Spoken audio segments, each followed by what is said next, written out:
One, two, live check. Hello. Happy Halloween, everyone. Right. No, a bit early, but it's time.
What is happening with 3I Atlas, that large interstellar object some say is an alien spacecraft barreling towards Earth? Others say this is an absolute large psychological operation in order to get us all scared about an impending invasion, an alien invasion coming to Earth. What exactly is going on here? Well, NASA just activated its Earth Defense Group. 3I Atlas is currently the closest it's going to be to Earth and our sun. It is a conduit for frequency. It is an amplifier, and it is helping create the new human and shift our consciousness. Today would be a great day to spend time out in nature, to meditate, to spend time receiving the codes coming in from the sun. And we're getting a lot of solar activity right now. So there's a lot of noise about 3I Atlas being a number of things. If you listen to some people, they will say that it's an alien invasion. One remote viewer said that it was full of 5 million Draco reptilian soldiers that are asleep, waiting to wake up, take over the Earth.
Ladies and gentlemen, welcome back to Alien Addict. This is a show we discuss all things UFOs and aliens to the paranormal, in our pursuit into the mysteries of the unexplained. Welcome on in. So yes, I've made an effort today, unlike Hidden on Wednesday's show. No, I'm only bitching, don't worry. But yeah, there's actually two options.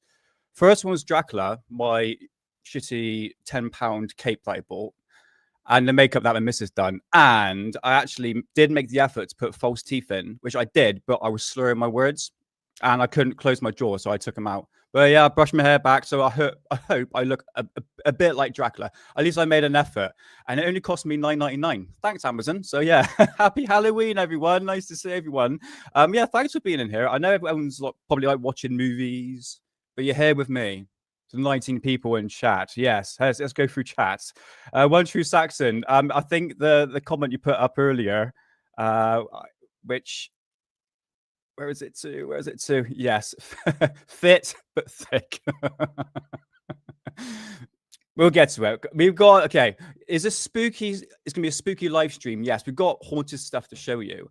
But I just want to do a little bit of a catch up with 3i Atlas to give a more realistic conclusion. We've always realistic conclusion here on Alien Addict, but my God, what week for 3i Atlas. But yeah, we'll do a catch up, but don't worry. So let's go through chat. Hey, Sophia, hope your move went okay. I did see a live stream of you literally moved in, and I think it looked like a volcano have gone off or a bomb went off with all your stuff everywhere. No offense, but I was like, oh no, you poor girl. At least if I was a neighbor, I would kindly helped you move. But you're well up in, well, I tell you what, beautiful scenery. I think you're next to like a farm or something like that. So I'm actually quite jealous, really.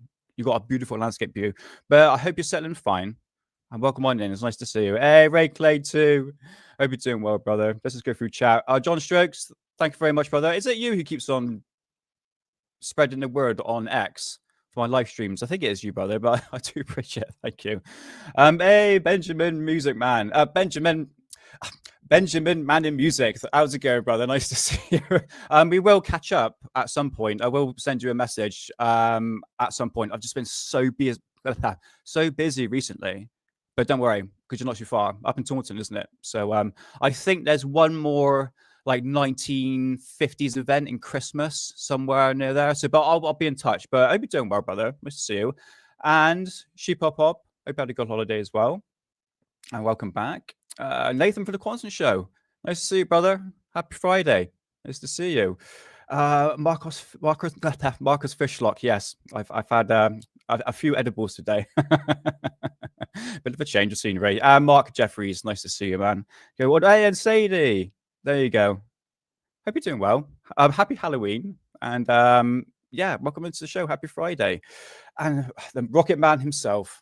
Nice to see you. If I turn this upside down, I kind of resemble a rocket if I put the hood up. But the hood kind of makes me look gay. Now I messed my hair up anyway. But happy Halloween, everyone. So yes, what we got in store for today? Well, first things first. StreamYard has added a few extra banners. Nah, that's way too gay. Nah, let's just leave it off for the moment. Okay, that's fine. So I've received a few complaints. Yes, you always get one, which I have to admit, I was thinking about this, and it was, do I have to think? No, I don't. It's all to do with the intro. The intro is too long. It is. It's about 5 minutes long, plus the little bits and pieces I put in between. And the reason why I do it is to sort of get the attention in, because people like the intro music, this one here. So people like that. They want to hear that. So it gives you a 5 minute ready, steady start, so to speak, right? So what I'm going to do once the live stream is finished is that I'm going to edit out just the beginning music. Obviously, keep the intro, keep that in, but the beginning music, the 5 minute thing, I'll just skip it out, okay? So we can all stop bitching and enjoy the show, isn't it? Really? Okay. But you have to admit, this intro music is pretty banging. I always get bloody copyrights, but I always win. I ain't going to change it for anybody. But anyway, let's go on with the show because I would like to do a bit of a follow-up for our Halloween show we got today. The UK spiral. I'm not too sure if I captured this. We're going to go for the time lapse in a minute. Let's bring it up first. Well, I'll tell you what, let's bring up my, I'll show you what pumpkins I've done. Yes, I've been about trying to do things spooky. So here are my pumpkins. Looks pretty cool. I did the bottom one. I was supposed to be Jack from, I forgot the movie. You know, Jack from something, Nightmare Before Christmas, I think. And those are the two that my missus did. So yeah, that is pretty cool, isn't it? I have to admit.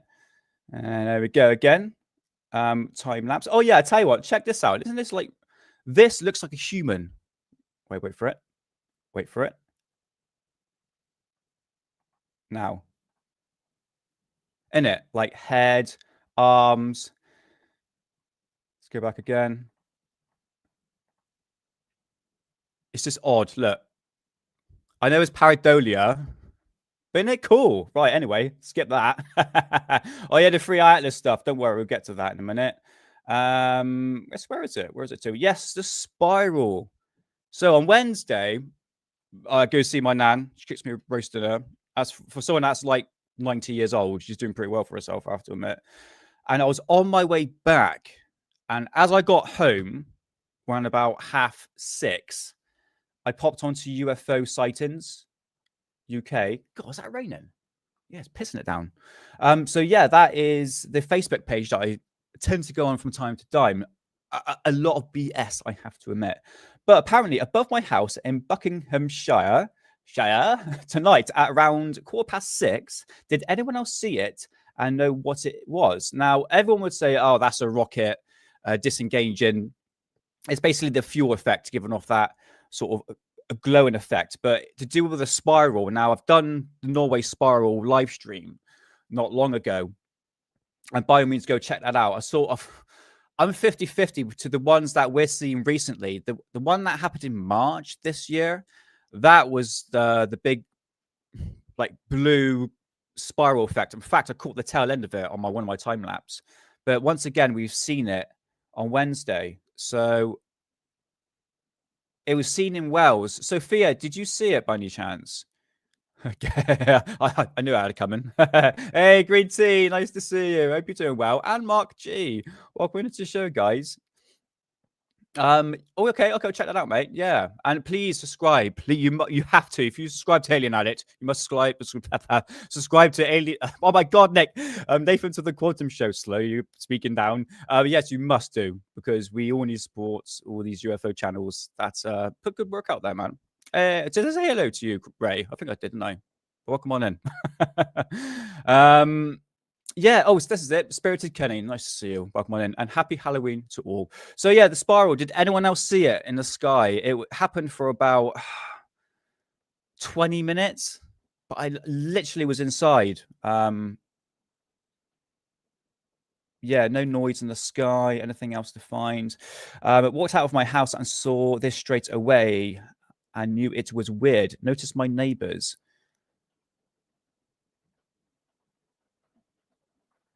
God, it's absolutely pissing down. The poor bloody trick-or-treaters getting absolutely soaked. I know the music is perfect, I have to admit. So yes, I'm not too sure if anyone's actually seen it in the sky. This was on Wednesday, all right? So what I'm going to do, because I'm a bit of a nerd, I filmed the skies. I'm going to bring up the time lapse because I haven't properly checked that out properly. Just quickly, really quickly. Let's bring this up. All right. Okay. Let's put it a bit bigger. Hey, Stephen, nice to see you. Happy Devil's Day. Yes, absolutely. Yeah. I'm not far off, but Dracula is probably close enough. But welcome on in. Nice to see you, brother. And hey, Pagany Productions. Did I say hello to you? I hope I did, but welcome on in, man. Nice to see you. So yes, let's just go quickly, just 5 minutes through the time. Go through the time lapse of that day. It was near 6 o'clock, so 5:30. I did. Okay, fair enough. Yeah, welcome on in, man. Nice to see you. So yeah, around about 5:30, it starts to go dark. So let's do it from here.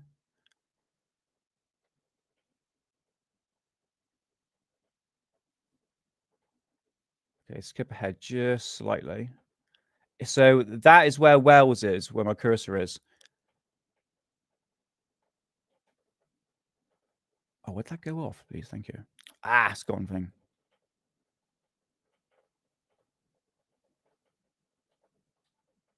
I don't think... I haven't had a proper look. The old cock and balls.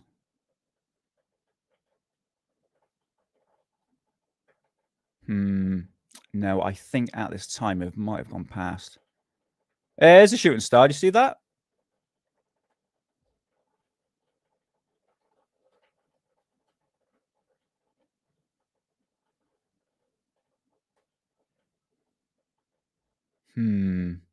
No, I think that's a plane. Hey, Real Mysteries. Nice to see you. Hey, from Austria. Nice to see you. Welcome on in. Happy Halloween. And yeah, enjoy the show, man. Welcome on in. Oh, and Woodward. Nice to see you, man. Actually got a steady camera this time.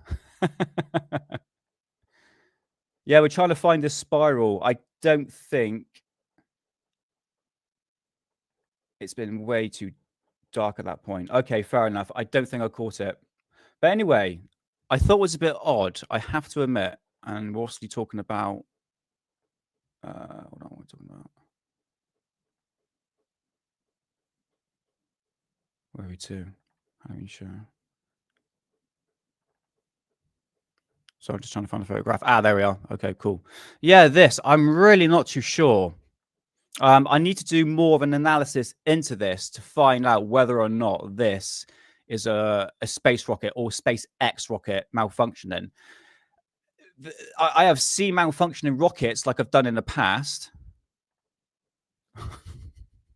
Don't get me started. This place is haunted, by the way, I have to admit. So yeah, I'm not too sure. I need to do further analysis into it. It only happened like Wednesday. I've been a bit too lazy. Well, actually, no, I haven't been lazy because I have been literally, no disrespect, face fucks to like beyond repair of 3i Atlas just to prove my point. Let's bring it back up. There was something big is going to happen. So as you can see here, I'm subscribed to a lot of channels. Pages on Facebook. I try to avoid TikTok because TikTok is one avenue where it's just is a clusterfuck. I'm trying not to swear, but you understand where I'm coming from. It's not a great platform to actually find good UFO material because a lot of it's just AI nonsense. So I joined pages like this on Facebook and on X as well. Various groups I've joined, even like private ones as well. And my God, I've seen in the last like few days leading up to the 29th, it was like a build up to a big event. And I've been saying this for a while now, for a few years. We are going through a 2012 effect. Project Bluebeam, that's coming up into the UFO community as well. It's been brought up once again. So there was something big was supposed to happen. And I'm going, nothing's going to go. Like, it was such a reoccurring sort of AI clickbait nonsense. I'm just going to go through just to show you where people are just, if you've been aware of catastrophic events, the end of the world, fake alien invasion, you can clearly see there's a reoccurring thing that's happened. I mean, look, 2008 to 2012, there was that time where like something was going to happen, something big was going to happen. I'm going to show you something in a minute to prove my point on this one. The build up to the fake alien invasion, Project Bluebeam, which we're going to talk about just slightly. But hey, Paul, nice to see you, man. Happy Halloween. Happy Friday. So I've always talked about Project Bluebeam. And to be honest now, at this point, I think it's just really not going to happen. I can't see it happening at this point. Well, the 3i Atlas, I think, is a bloody trick in it at this point. I mean, I'll get to my theories on everything at the moment. But this person here is saying, I'm 43 and I can't count how many times I've heard hysteria built up, especially in spiritual communities. If this turns out to be nothing, please, please, please start to question your gullibility and what have you been fed. I had to do it to myself. And he's quite right. He's quite right as well. And someone else put here, the gullible, non-critical thinking people are taking this psyops. Is that psyops? Hook, line, and sinker. And I have to admit, I would agree with Morgan on this. Even going back to Y2K, the year 2000. And I'm pretty sure there was something in the middle of the 90s as well, where something, a fake alien invasion, the end of the world. And I'm seeing it again and again. It just keeps getting brought up every like 5 years or so. And my God, it's just become absolutely. I mean, someone put here like Project Bluebeam for 3i Atlas, right? I'm on the page on Facebook. It has nearly 500,000 people. 500,000 people in the span of 2 months. And the garbage, oh my flipping God, the garbage that comes on this page. It's unbelievable. I couldn't believe it. And the thing is, it's like I mentioned on the last show, guys, you know, everything's clickbait oriented. It's it's old now. And I'm just like, oh God, there we go. It's like, oh, Project Bluebeam, you know, the fake alien invasion and all that. We'll get to the fake alien invasion in a minute because I don't think people really know what Project Bluebeam actually is. It's a series of events. We'll get to that in a minute. But yeah, here we go. Baby 3i Atlas, question mark. Oh, I was like, oh, and I keep seeing it. It's just like, we'll get to that in a minute. Yeah, we're fucked. There we go. There's another one, you know. But I think people are starting to catch on. But 8.6 thousand likes. And it's enhanced. For Christ's sake. Even that's not even real. It looks like a flipping rod, for Christ's sake. Norway Spiral. I haven't got anything else here, just to kind of prove my point. This is the 3i Atlas group that has 500,000 subscribers on it. Look, I understand the thirst for knowledge, guys, and trying to find information, and it's a good thing. It's a really good thing to find information, but these pages are not doing anything any justice.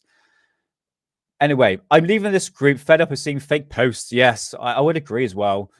My post, right, this is someone to put here. My post about the US testing nuclear weapons and how 3i Atlas could just be an alien tech world destroyer got deleted. Think I was onto something.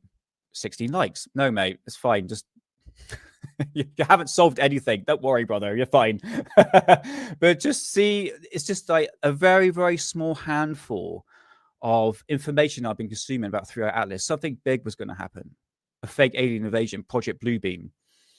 Well, what should I do first? I want to get to something spooky, but I was supposed to go early today because I had so much to talk about. So Project Bluebeam, try and get like an image up just to show my point, Project Bluebeam, because everyone's talking about this at the moment. So if you want to know a bit more information on Project Bluebeam, me and Hidden on Hidden Underbelly show, we did a live stream on it, and I did a whole massive breakdown, the whole series of events leading up to the fake alien invasion. And I think it's actually worth just slightly going through so you guys know, just sort of a bit of a catch up, because I've been hearing this fake alien invasion for a long time, a long period of time.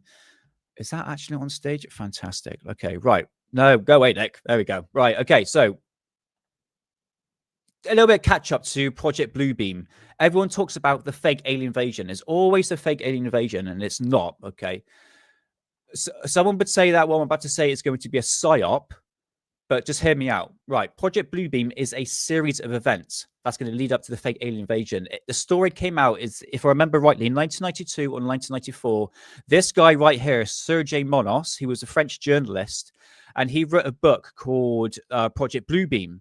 And what this actually was to bring a one world government to the world itself. And what was going to be happening was you're going to get NASA and NATO going to co-work together to create this one world government. A series of events. So hear me out. So what will happen? The first stage one, would be a financial collapse, a global financial collapse. This will be obviously done on purpose. Okay. Secondly, there'll be a projection of Jesus and Muhammad in the sky, holographic, will be actually projected. So this is going to target the religious people, all right, especially in that sort of demographic. Muhammad and Jesus in the sky.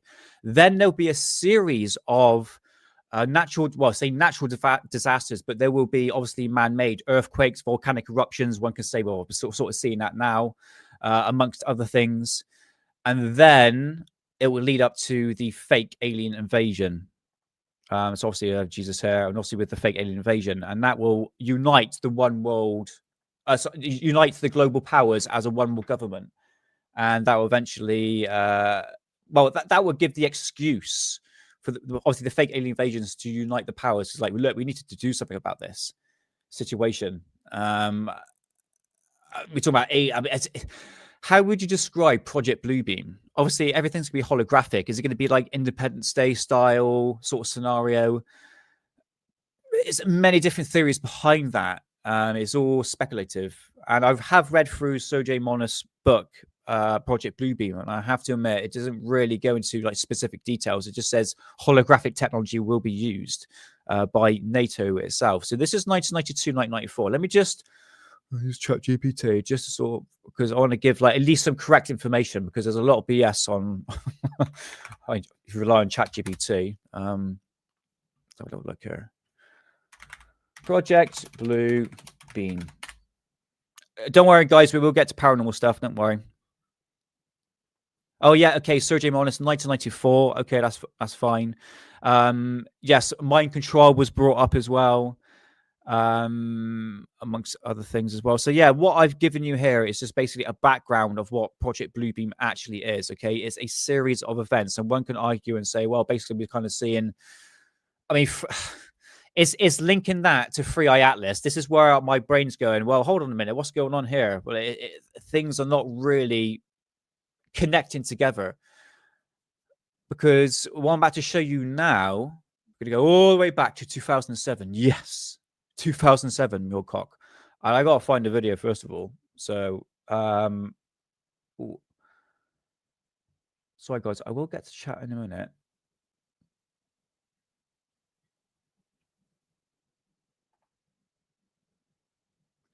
Yeah, I tell you what, real mysteries. Excuse me, I'm just gonna take a quick drink. A wicked dry mouth.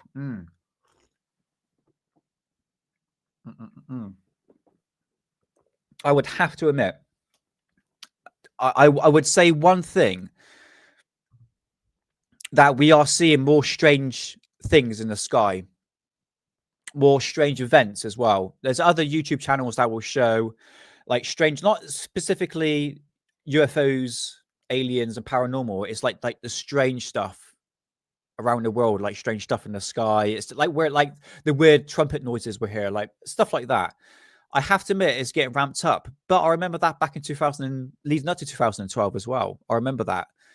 So I've been trying to find like old videos from back in the day just to sort of prove my point. Like back then, it's the same thing that we're seeing now, but it's linking it to 3i Atlas. This is it. There's so much like these so-called remote viewers that come up with different scenarios, but kind of more or less like agree with each other when they're having a conversation. It's really weird, man. It's just like if you take a step back and sort of analyze, nothing's making sense from my perspective. You know, like I said, like here, guys, I'm not sticking down one avenue. I like to look at the site. Say science here in terms of what this object is. Could be a comet. I would like to see the science side of that. But it's like I said before, the UFO community is literally pushing me like my perspective to say like this is definitely an extraterrestrial craft. I'm like, whoa, hold on a minute, let's just take a step back and analyze what information I'm coming across. And a lot of information that I'm coming across is from these, you know, AI generated sites, you know, Facebook pages, just like a load of nonsense. So I'm going, oh, who do I believe here? Do you know what I mean? So I'm left scratching my head. But I would have to admit, strange stuff is happening. I might have to turn that heating off. That makeup's gonna be sweating off me. My God. Woo! But yeah, you make a really good point. With the 3i Atlas, I'm 50-50 on it, but I'm more swaying towards it's a comet.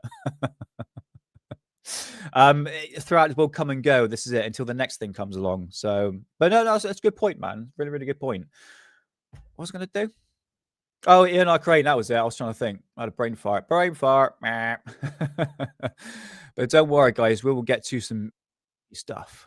So, the Cosmic Twilight. So, if you go to my Cosmic Twilight channel, in fact, all the links are in descriptions for all the videos I'm going to show you today. I got to find it. Oh, I'm going to back. Oh, excuse me. Sorry. Where are you to? Right, this one here. Okay, Right. What I'm about to show you is a clip from. Yes, I have heard of him, but I would say, Benjamin, right? I have noticed these amateur astronomers, and I'm talking about amateur astronomers here. Yes, they're doing good work, but are they necessarily experts? And are they doing it just to get clicks and likes? Because my God, they started off with not a lot of subscribers and then suddenly ramped up to a lot of super chats. So they're more or less pushing the narrative like, oh, yeah, there's something. This is definitely extraterrestrial craft. I mean, I'm not saying all, I'm not saying like this specific channel, the Angry Astronaut, is saying that. But I like a realistic perspective and not search for super chats and stuff like that. I'm not naming the channels, but I've seen a lot. Trust me, guys. You know, I haven't sort of delved away from 3i Atlas. I've still been keeping into the loop, but it's like a clusterfuck of information, man.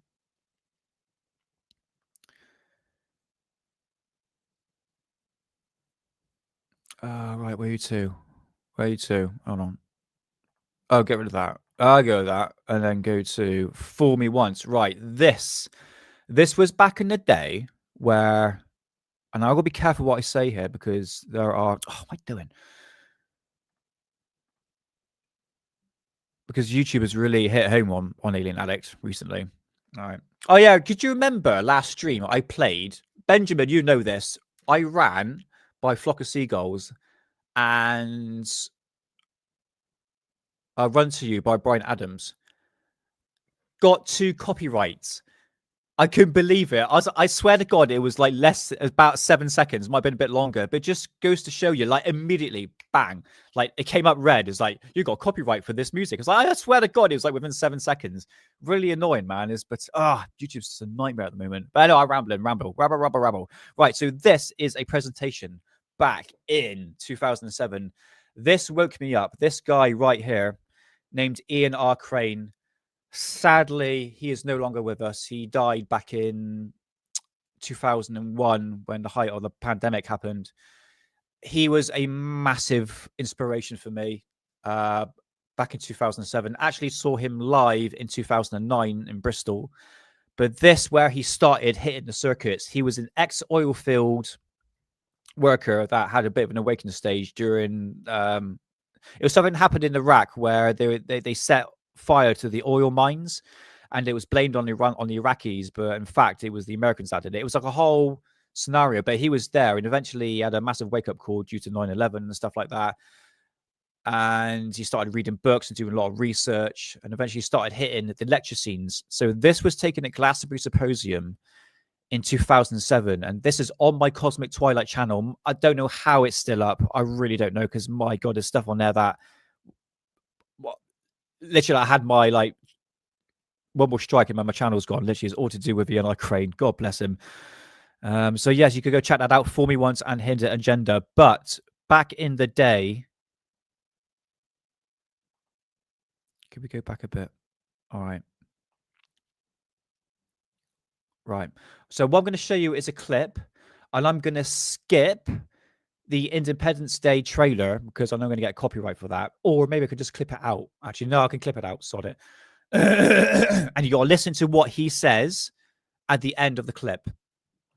So let me just tell you, the year 2007, it was the build-up to 2012, the Mayan calendar, the fake alien invasion. We're going to get to that in a minute. There's something in the air. You can feel it. There was a build-up to something. And this is exactly what we're seeing now. Exactly what we're seeing. I'm going to click play. I'm going to have a little listen. So this is Ian R. Crane.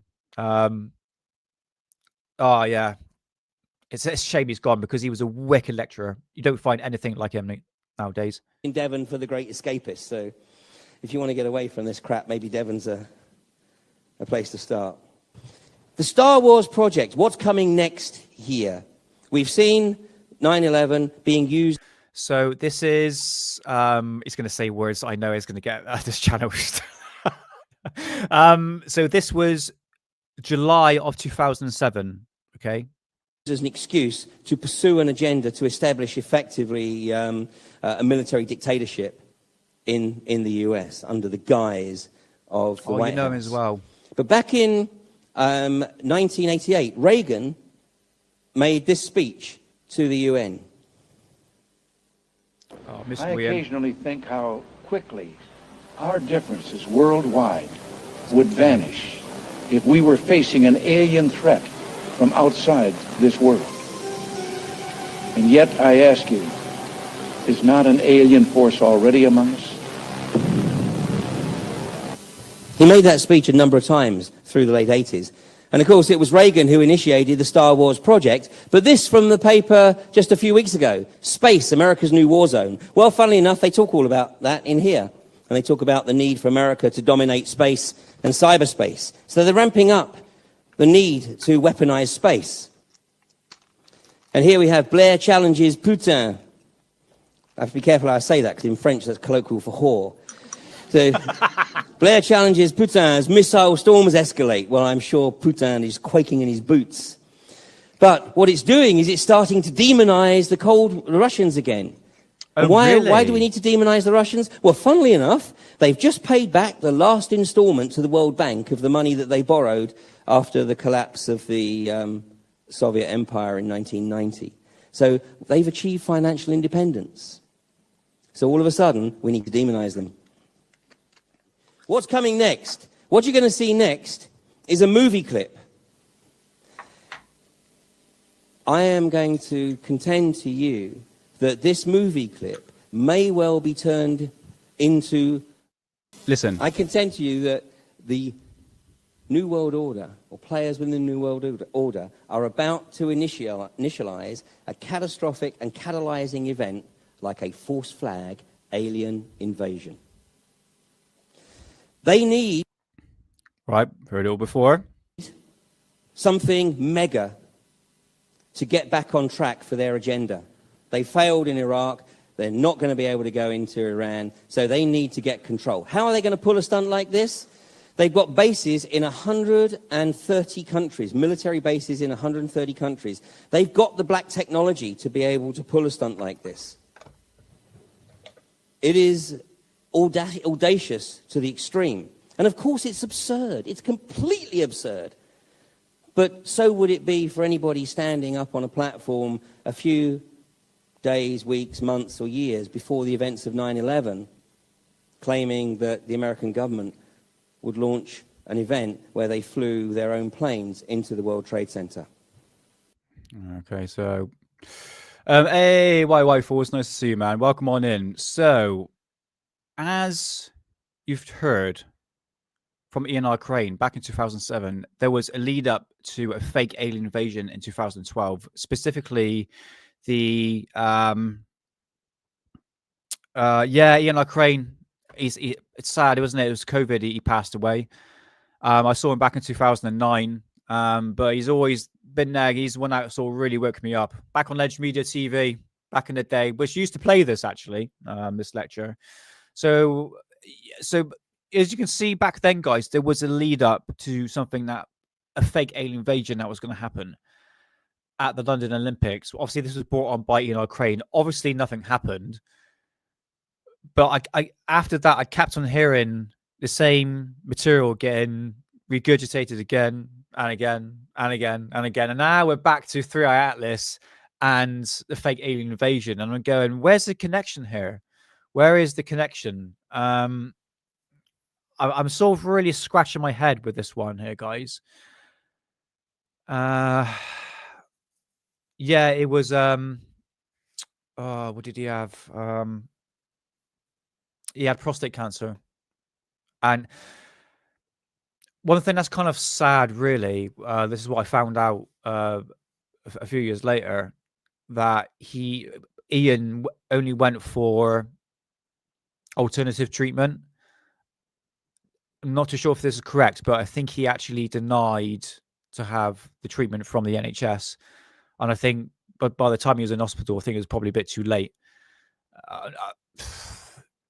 You know, it's one of the things with cancer is sometimes it gets you. You know, it's like my best mate's mum. You know, it cured, and then one day, bang, just this hit like error, and then but it's how bad it is when it comes to. I mean, he was in a pretty bad state, and this is during like the first lockdown. It really is sad because he was one of the greatest speakers. Yeah, he was a very great speaker. I have to admit, guys, go check out Ian R. Crane. His YouTube channel is still up. but the videos that I've uploaded, specifically the one that I showed you here, there's some spicy material on this. Okay, so how are YouTubers still keeping us up? But yeah, I miss him dearly, I have to admit. But yeah, the fake alien invasion, once again, is just keep getting brought up. I'm going to show you one more before we get to something spooky. Okay, it's a bit of Bill Cooper. Hoax alien invasion. So what I was doing like 10 minutes before the show started, I was trying to find all the videos, like short little, you could say propaganda videos back in the day of the fake alien invasion going to happen in 2012. And I'm seeing it again, like just with AI now. Have a listen. Years ago, many years ago. And this was 16 years ago. From the description here. Yeah, March of 2009. In fact, 1972, I was sitting at my desk at about 4:30 in the morning at the headquarters of the Commander-in-Chief of the United States. I've got a lot of his presentations saved. Arranging the information that had come in over the last 24 hours into a logical order so that we could prepare a briefing for the Admiral and his staff, which would take place later that morning. Among the papers I found on my desk was a document entitled Operation Majority, and it was not the entire paperwork involving this operation, but was merely a synopsis of the operation and projects contained under it. One of these projects was called... I need to do a recap on projects. It was just there. Majestic 12 documents. Project Red Light. The purpose, according to this document, was to back engineer captured extraterrestrial technology for adaptation. Right, guys, I have no idea if this is authentic or not. This is from White Sands Desert in 1997, I believe. Into the United States space program.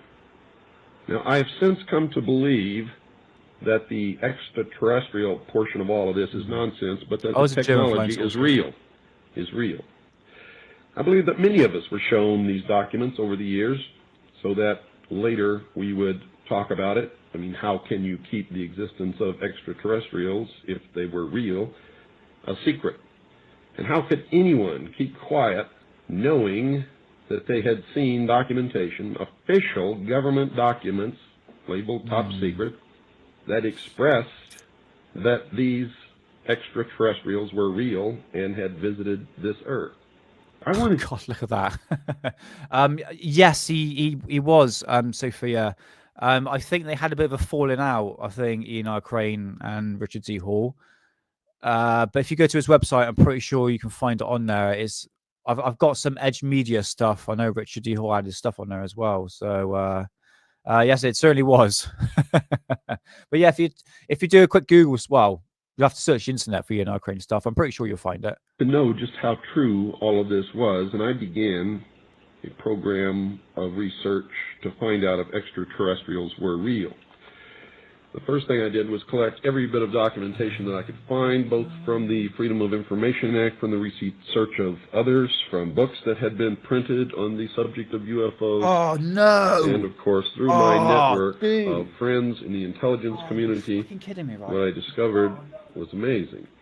What I discovered, ladies and gentlemen, is that there has been a plan in existence since about 1917. Oh, what a bastard. And probably before that, to create an artificial I don't even show you. No, I thought literally brought in a flipping mice. Hold on, I'll keep on playing it. Extraterrestrial I was going to show you this Earth in order to create a one-world totalitarian socialist government. One of the first documents that I found in my search was this one. The Imperial Japanese Mission 1917, a record of the reception throughout the United States of the special mission headed by Viscount Ishii. And when the Imperial Japanese Mission was in New York City, they had a dinner and some pretty famous people spoke at this dinner. Sorry, guys. He literally came in under my desk and I just saw this like little little turd go bloop underneath my chair. I just managed to barely get it. Poor little thing. Yeah, don't worry. He's out. He's out. Don't worry. Oh, fucking hell. So, was Bill Cooper talking about fake alien invasion? I saw the clip like a minute before I went live. So, but it was a little mice or mouse. What do you call it? It's like that. Tiny little dormice of them. Mouse is a little bit bigger, but we can also get shrews and stuff like that. So I hope Bill Cooper was a bit entertaining. Yeah, you gotta be quick on your feet, mate, because they bloody go, mate. Ian was big on the Anunnaki. Yeah, he did a lot of research, like old school research, like a lot of book research, which I quite like. I know you, mate. Yeah, sorry, my cat brought in a mice. And if you ever smell a decomposing mice and you can't find it, it's horrendous. It's not nice. There's one behind the washing machine at the moment. It's like, oh, God's sake. It's the thing is, I live in like where next to a forest and they are relentless at this time. And I have to admit, my cat's a bloody good, bloody good catcher, I have to admit. So, but yeah. Don't look at me like that. You know he's done wrong. There's nothing right. Anyway, here is another video just to show you. So this is, I actually met this guy at a conference, Mark Cosmic Adventures. Has consciousness been raised after October 30th and 3i Atlas? Okay, that's one video. He's the one that saw that spiral effect in the sky. But if you go through like his videos, like, he's a nice guy, don't get me wrong. He's entitled to his own beliefs. But what I'm trying to show you guys is basically the fake alien invasion, Project Bluebeam, consciousness. And this is the other thing. There was going to be another spiritual awakening happening in 2012. We're seeing the same thing happening again. And this is why I'm calling it the 2012 effect. It seems to be like all linking up together. So the link for Mark's Cosmic Adventure is in the chat. Sorry, is in the description. So go check that out. There's also another one as well.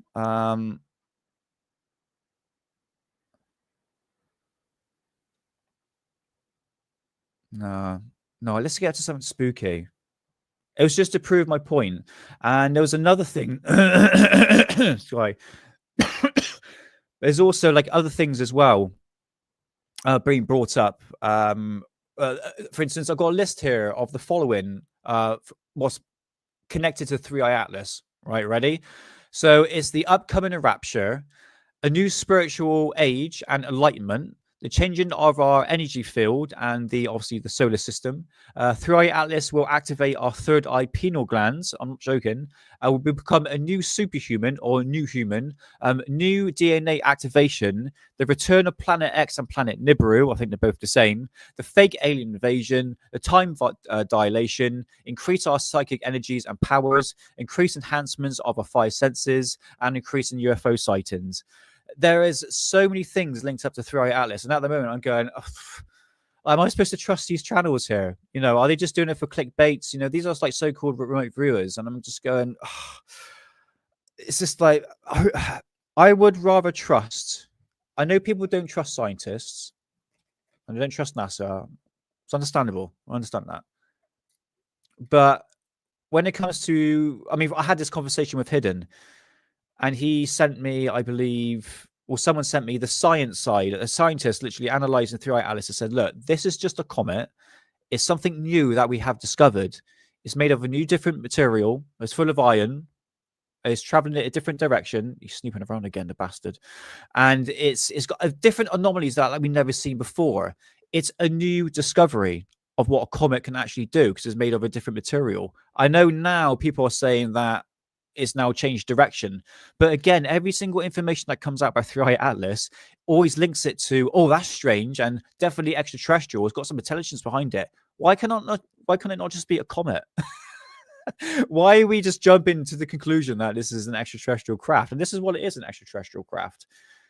I'm really scratching my head now, guys. And like I said, I always take a step back, analyze what information I'm coming across. And there's a lot of BS out there online, guys. You know what it's like. You know, and I hate to be bitching, but I just, like I said, I've been face fucked so hard in the past week about 3i Atlas. It's a never ending circle of misinformation, disinformation, really coming from the UFO community. And one can say, like, amongst other sort of institutes as well. I mean, NASA alone hasn't really come forward, except for they've set up. This one thing I have to admit, there are weird things like why haven't they showed the images?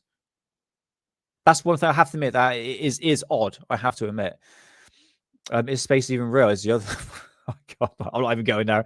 But it does seem to be like a lot of hysteria, a lot of clickbait nonsense, just to get clicks and views. It's not exactly. It's not a lot of clarity. That's what I'm trying to say. We still should be interested in it. Yeah, absolutely, we should be. It should be bigger news just because it's something so different. Well, I tell you what, Sadie.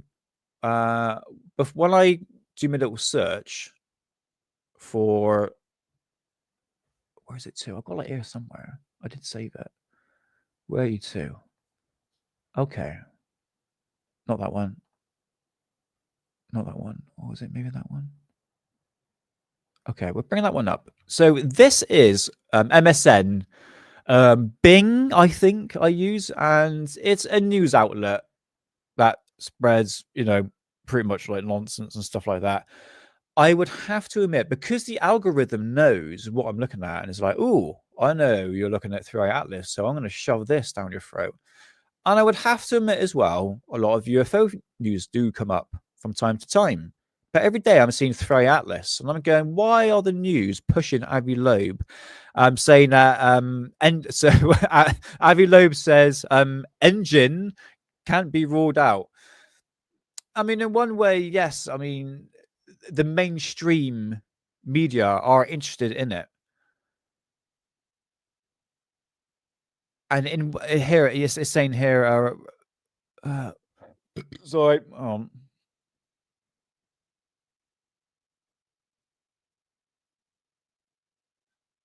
yeah, I'm reading that top bit here, so I had to read it in my head first of all. It's saying basically NASA engineers later analyze the international research team and drawn both interest and caution across the astronomy community. But they haven't come forward with the photographs. This is it.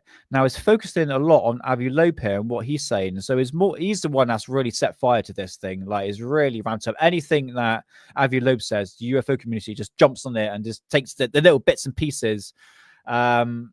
And in one way takes, I'll say, the little bits and pieces that he say and just trying to make it out something a bit broader instead of actually showing the whole clip. So in some clips can be misinterpreted, I would say, to some degree.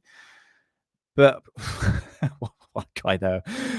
So I've been reading papers saying that this is just a comet, but anything Avi Loeb says just get ramped up by mainstream outlets like IBT Times UK. They come up a lot on my feed here. I guess everything works with trends as well, because it's not just our community. No, it's not that, mate. No, this is just their own news outlet and their search engines. It's the same for like UFO channels like me, the one that's like really clickbaity. All right, we have to sort of sell the story because we want the numbers in, isn't it? And the same goes for like content creators like me, but also mainstream media. So of course I'm going to be talking about UFOs and aliens and see what's actually trending. This is it. This is the thing that people need to realize is what's actually trending at that time. And 3i Atlas at the moment is getting a lot of views. So of course the mainstream media is just going to find any information and just regurgitate what every other outlet is basically doing, especially on social media. Especially X. Billions of people are on X. I mean, the UFO community alone is a very small portion, very, very tiny proportion. It's like probably like 0.01% probably, of what's actually on Twitter or X. So yes, it is getting media attention, but they're not really focusing on the. Yes, I get the odd bits because they are sort of regurgitating what Avi Loeb here is saying. But am I supposed to trust what he's saying? Not really, to be honest. Like I said, I'm 50-50, but he's the one that said that were probes being launched. I got that wrong? Avi Loeb said there were supposed to be probes launched from 3i Atlas, but then he says there's a 40% chance that 3i Atlas is an actual extraterrestrial craft. Like, well, if there's probes coming off it, why? I'm pretty sure that's an extraterrestrial craft, so that should be at least 100%. You know, he's riding it, man, and he's hitting the podcast realms. He was on Joe Rogan not long ago. Yeah, this is why I don't go on Twitter. I do, but I don't interact because it's wild, man. A lot of drama. I just stay out of it. Here's just here with all my books, and I'm looking out of the window, and I can just see X and Twitter, and everything is all drama related. I'm like, right, just do you. I'm just going to do just do me here. But to stay up to date, unfortunately, why falls, you have to sort of delve into the wild side, which is X UFO community. So, but yeah, the mainstream media are talking about it. There are some odd things, but my God, the UFO community and the people that want to stay relevant have pushed this so bloody hard that it might fall back and it might look ourselves like complete idiots at some point. Yeah, don't get me wrong. There's a lot. Look, I could say all these people on X that shoot the shit, try to get people riled up. They're probably not real people. I watched a wicked documentary, Sheep Hop Up, you know, that one you sent me, in terms of bots and all that. You know, Chinese fed, even like Russia. I mean, mostly in China. You know, they're just there to rile people up. You know, so the people that you're mostly arguing on X is probably not real people, you know. But don't get me wrong, you know, there's good community in there. It's just I've just seen the ugly side, and I think a lot of people have, and it's just like comes to a point, it's like, do you know what? It's just gonna take a step back on that one. But yeah, I shouldn't shoot shit on X. You know, there's like our community, we're fantastic. I mean, we know we're part of X as well. But no, you're right, Sadie. You're absolutely right, 100%. Yeah, UFO Shane. Yeah, he's good. Is it Cosmic Judas as well? He uploads some pretty good videos as well. So yeah, people said I should probably delve into X a bit more. We'll see. So what else have I got? Let's go through my notes. Don't worry, we've got spooky stuff. Don't worry. Did anyone here was in our stream I did with Hidden on Tuesday? Because I might have to regurgitate a few things, because it's Halloween. So we're going to move on to some Halloween stuff now. I just got to double check everything. Oh no, there's other stuff as well. Bollocks. All right. Okay. All right. Just really, really, really quickly. Where are you two? Where are you two, you bastard? Right. Okay. I had a bit of a chuckle. So really, really, really, really quickly. So James is back. You know, James with his galactic metallic dildo. It's fantastic. How smooth and long it is. Fantastic. So he's back once again with another update. So yesterday, no, it was the day before, he said, well, I need to do a new test on it. He's done the radio test. He's done the fuse test. And what he's done now, this is, I think, the best result you're going to get. He wanted to communicate with this object that does resemble a double-ended dildo. But to make the thing fly, do you know what he did? Play guitar to it.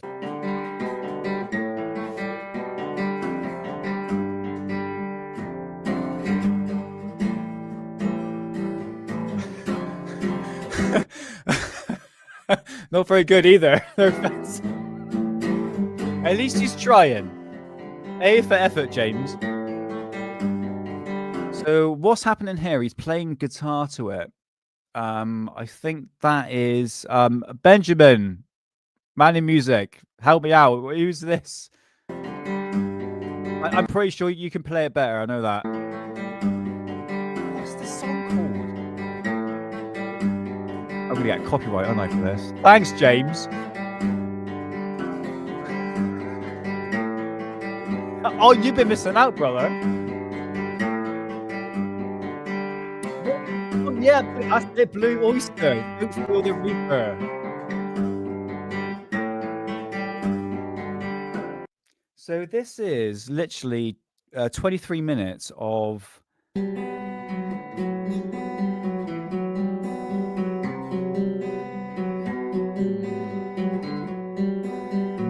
idea. Next. So weird to you on camera, but Do you know what's really annoying? That the object itself is not like in line with the two supports. Oh, it really annoys me. I don't know. Hope the thing flies. Happy Halloween, everyone. More cowbell. Oh yeah, I've seen the clip. I can't play it. I can't play it.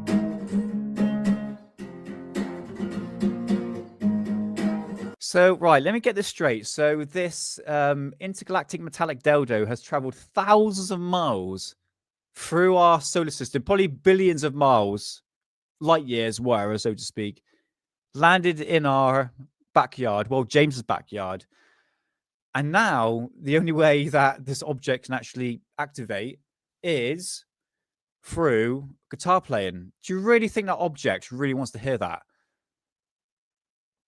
Right, first things first, guys. Right, real or fake? Is he literally trolling at this point?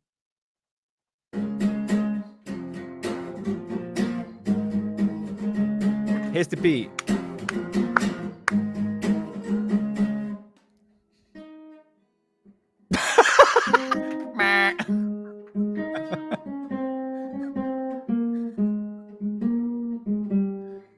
Hey, you want disclosure? You're getting it right here, buddy. Welcome to ufology.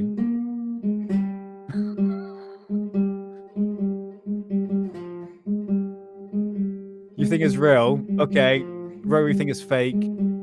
John think it's fake.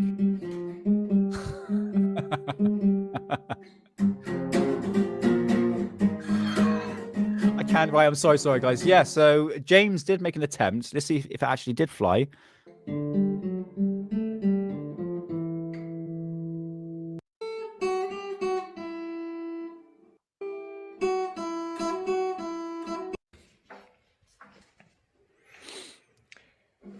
I guess I'll post this video now.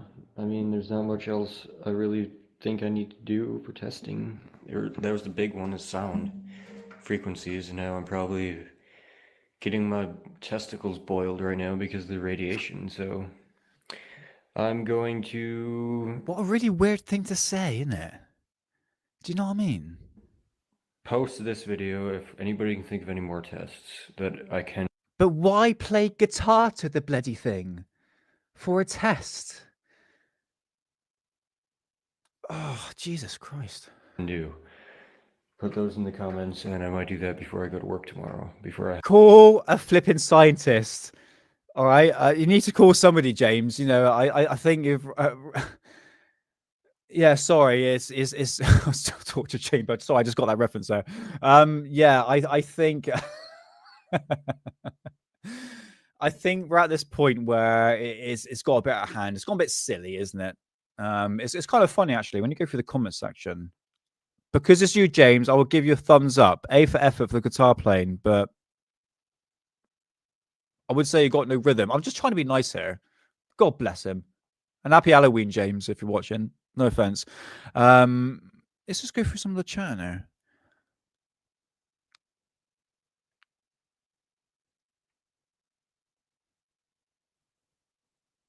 Okay, so I think people know what they're talking about here. If you cut it with a grinder...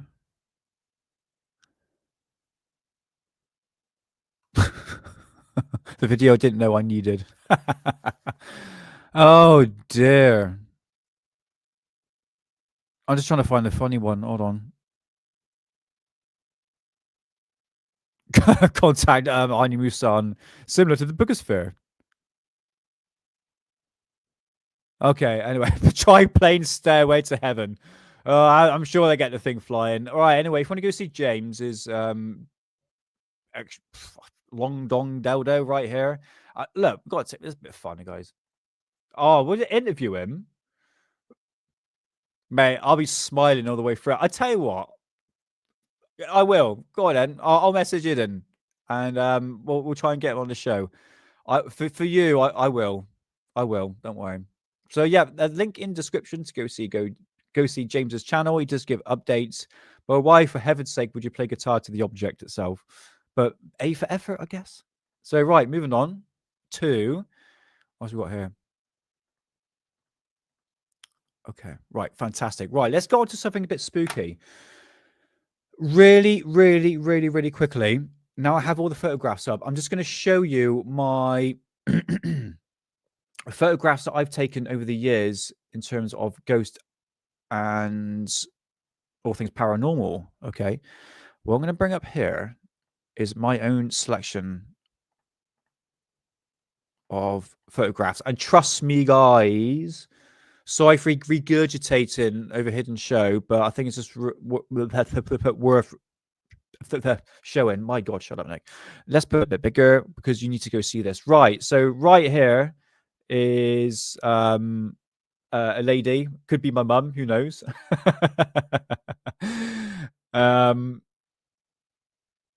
Oh yeah. Yeah, I know. That's my missus. She did that for me. Chicken red pop. Oh, that sounds nice. So yeah, it's might be my mum, who knows. Right here, I wanted to pay attention to this pillar. Okay, so this was taken in Cardiff. Sorry, that was a really bad accent. Yes, Cardiff. I think it was. It's next to the market. There's a marketplace in Cardiff, and right opposite, as you go out one of the exits, you come straight ahead to this church. So right here is a pillar. You can see nothing here so far, and here is the next photograph, and you can see there is something behind this pillar. In one scenario, you can say, well, it's a reflection or something, but there was no one else in the church at that time. This kind of looks like, I'm talking about pareidolia here, the hair, mouth, nose, it kind of looks like someone in the Tudor times, you know, the bob haircut. Yeah, same sort of hairstyle, yeah, but just picture it as silver. Here are the two photographs side by side. So first one, you see nothing here. As we go down, okay, tell it's not a very good comparison. That's a good comparison. There we go. All right, see what I'm saying? There was no one else in the cemetery, in the church at that time. Okay, swear to God. So yeah, there's the apparition, and you can see nothing else is there. God knows what it is, but it's something a bit odd. Trust me, it's going to get a lot odder than that. I hope my missus doesn't catch me smoking. Happy Halloween, everyone. And happy 420. It's nice to smoke in front of my desk for once. I hope you didn't find out. Right, next meal, cock and balls. Right, this was taken in the cemetery. I showed this to the guy on Hidden Show back in the day. Sorry, back on Tuesday. And he was like, mate, you've caught something here that is really, really odd. Okay. So what we have here is the original photograph, no flash. And this was on a tripod. Bear in mind, if you zoom into that light, you can see it's quite blurred. Now, if you take a photograph with the night vision or no flash, you will get blurriness to do the shutter speed, all right? So what we have here is the entrance to the cemetery itself. And here is the railing, but it's a bit difficult to see, don't worry, okay? But it's this. I want to pay attention to this. Okay, I'm going to zoom in. All right. Just have a look. Just picture that for the moment.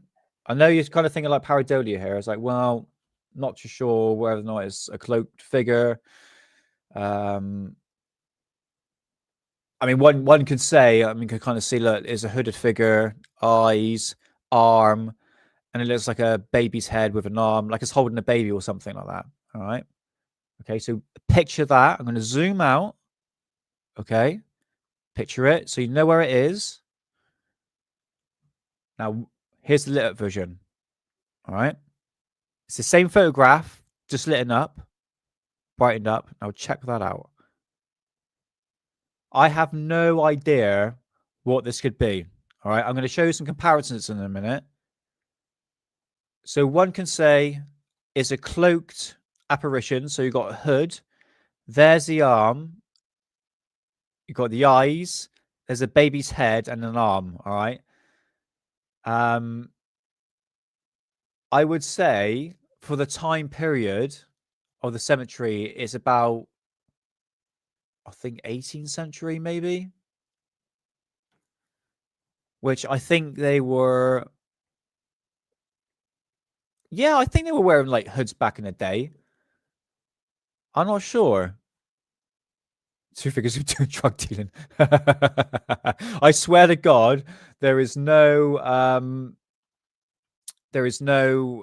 trick photography right here. Okay. And there was no one else actually walking up. I'm going to show you exactly what I mean. All right. So this is the apparition. All right. And this was taken in 2007. So here's the black and white photograph. The original photograph with no flash. Here it is. Okay. So, right. And here it is side by side. So it looks different to my monitor screen here. Okay. All right. And that is the apparition. Okay. So you're probably thinking, well, I want to see the staircase a bit better. Well, don't worry. Managed to find the photographs. So yes, this is the same point of view. This is what I'm talking about. So the apparition is here. There's that light I told you about. Now let's just picture the scenery. First things first. It's an odd one, but anyway, but look, just hear me out here. Right. So just have a little look what we've got here. We've got tree, a bit of a bush, and we've got another a headstone here, shaped as a cross. It's probably my mum, right? Yeah, definitely my mum. Can't lie. And yes, it's the same spot. All right. So just to show you that railing, you can see it going down in the original photograph. Here it is going up to the cemetery. All right. Here it is. So the apparition would have been in the middle of right here. And here is me with flipping. I think I had long hair back in the day. That is me on the staircase. All right. So you can see the comparison of the apparition, what the staircase actually looks like, and me standing there. All right. So that's an actual person. That's me. All right. Yeah. And that is with no person. That is my mum taking photographs down there. But just to show you, that is no person there. All right. Yeah. There we go. All right. So give you a realistic perspective here. Now let's go back to the original photograph. Look. Okay, so now you've got a visual of the staircase. I don't know what it is. I would love to have this analyzed because, like I said, I have the original photograph. Can we go to properties? It's just because people say, oh, yeah, that was AI generated. And I'm telling you something now. Can I go to properties on here? It's taken on March 2007, 100%.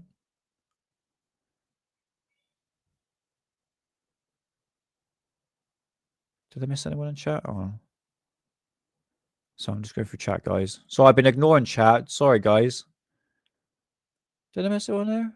Oh, Space Cow. There we go. Hey, how's it going, man? I knew you there somewhere. Welcome on in. Happy Halloween, man. Hope you're having a good day.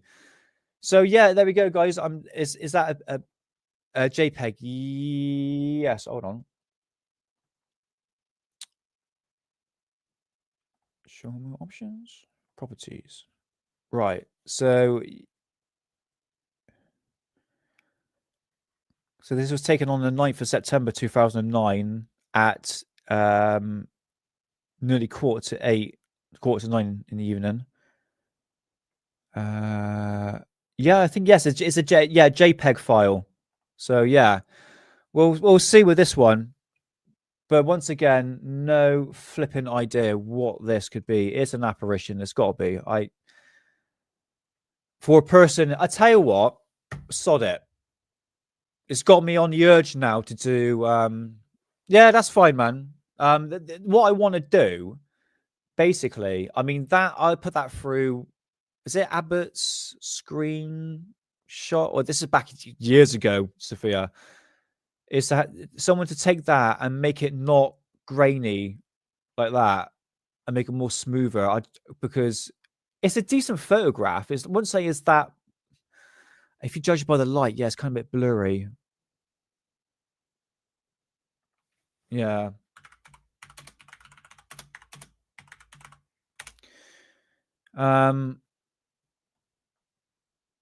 Yeah.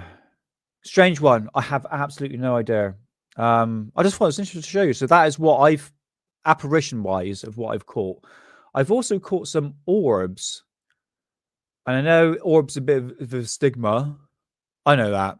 But some of them are a little bit odd. And I tell you what I want to do. Sod it. Sorry about that. Oh, bloody hell. I want to go back to the cemetery. I want to do a further analysis into this because it's been a long time since I've been. Well, actually, no, I think I went a couple of years ago. But I want to go in that same location and do a little video to show you the perspective of just something a bit interesting, really. But I definitely caught something. Orbs is one thing. Yeah, I know.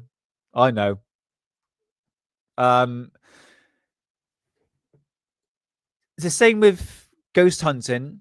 No, yes, ghost hunting, but photographic ghost hunting and sky watching. All right, the 2 and 2 go in hand, but you're going to misidentify stuff. For instance, I'm going to show you some orbs now, which I found out was like raindrops, pollution, etc., etc. You need to take that in consideration because it will come up on the camera, and the only time you can see. Don't worry, honestly, guys. Like when people say to me, "Oh, that's dust," I'm like, "Do you know what? I agree with you to a certain degree." I want to do more analysis into dust and what dust actually looks like on the camera. Obviously, I'm outside. If you've got low cloud, that sort of misty sort of days, the misty days and nights we normally get. This was taken in September time, actually. Let's go back. What's this taken? Oh, I got it right here. It was taken on the 19th of October.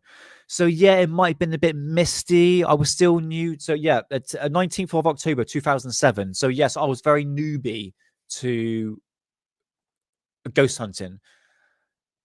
And when I first went ghost hunting, I found... I'm going to show you. Actually, we'll get to the photograph. But, yes, I would agree, guys. Lens flares, light pollution...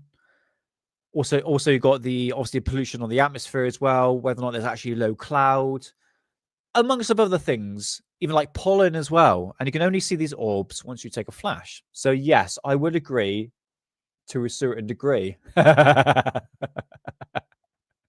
Here's some more. I just like graveyards. It's kind of weird. Me and the missus like, fancy go to graveyard tomorrow. But I tell you one thing, right? There's one thing I noticed, right? Yeah, it might be a bug as well. So, yes, I would agree with Bob, actually. Yes, aliens. I think it's aliens. Look, if you have a look, pay attention to that orb right there. Call it an orb. Kind of looks like a face in it, right? There's the eyes, nose, mouth right there, all right?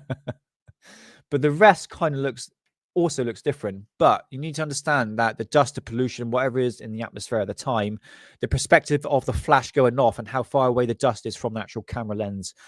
Also, you need to take that in consideration as well. So yes, or I'm going to call these orbs, look sort of faded. Some look brighter. It's most likely because they're quite close to the camera. Yes, water on the lens as well, for sure. Here's another one right here in the corner. And one thing I did notice, yeah, again, the same. Oh, I've got the urge to go back there. I really do. Yeah, have a look at this, right? It goes purple and like at the bottom, it goes like orangey yellow.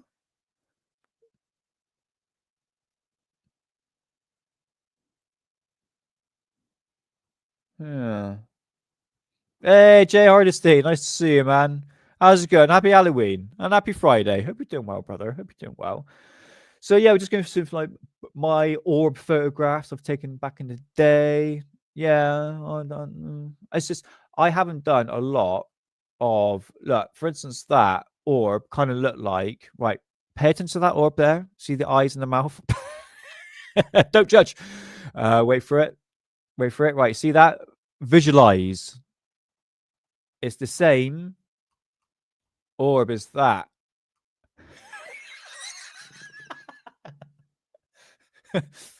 Don't burst my bubble. It's Halloween. Let me have this chance. Bug eyes. Man on the moon. Oh, dear. But yeah, I'll tell you what I'll do. I would like to do a good analysis into orbs. Because, yes, I'm a frequent sky watcher, but I do like to see like this one here. This was taken from a different camera, so you're going to get different types of it. Yeah, even like bugs as well, guys. I mean, bugs are flipping everywhere. You know, it's I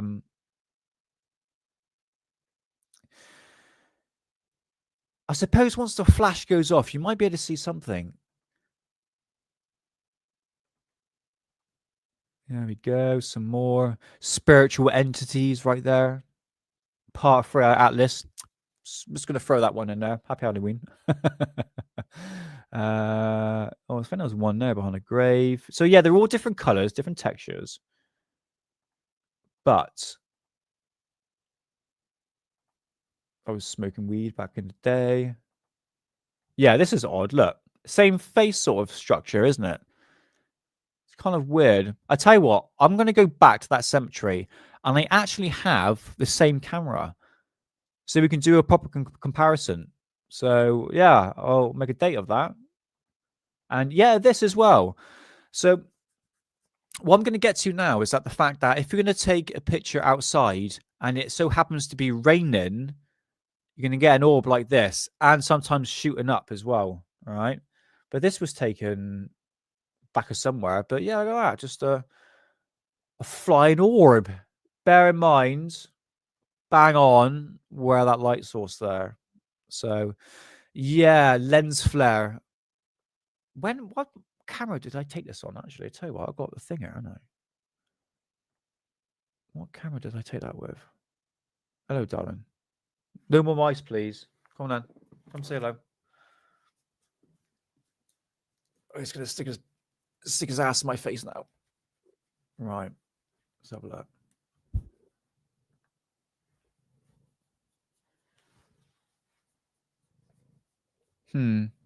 Okay, never mind. I think that was a phone camera. Great, you came on my lap, you got me all wet, and now you buggered off again. Bastard. Right, next one. This one, if I find the original photograph, you can actually see right here, there's actually a smiling face. It's going to be really difficult if I zoom in anymore. It gets really pixelated.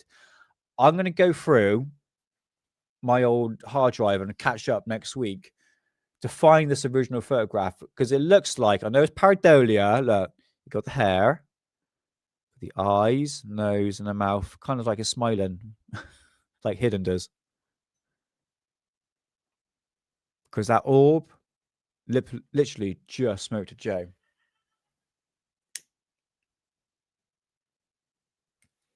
Don't diss my smiling orb. I don't know.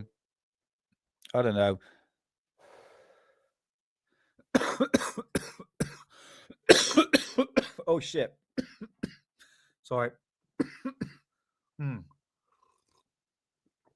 Right, next. See this? Hold on. Happy Halloween, everyone. This is a raindrop.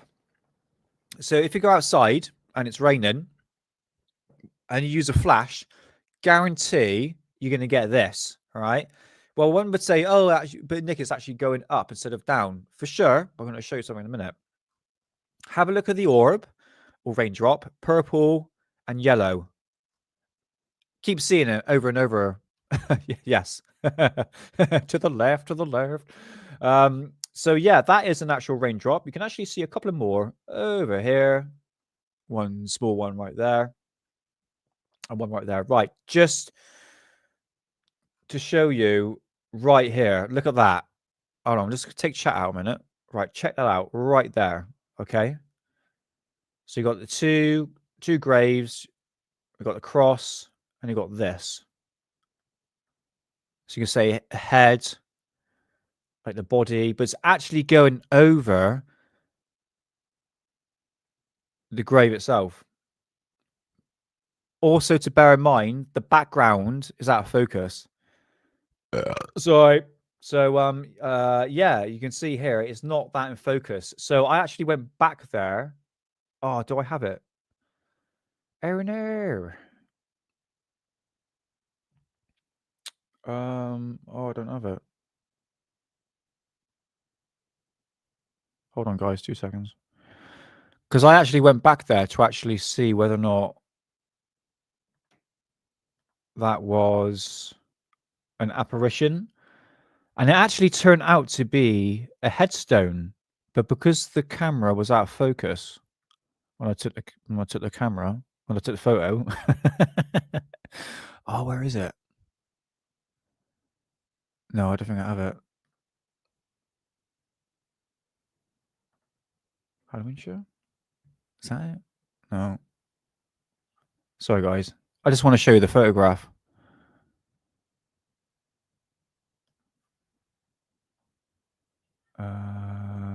Okay. Okay, sod it. Anyway, sorry for the silence. But basically,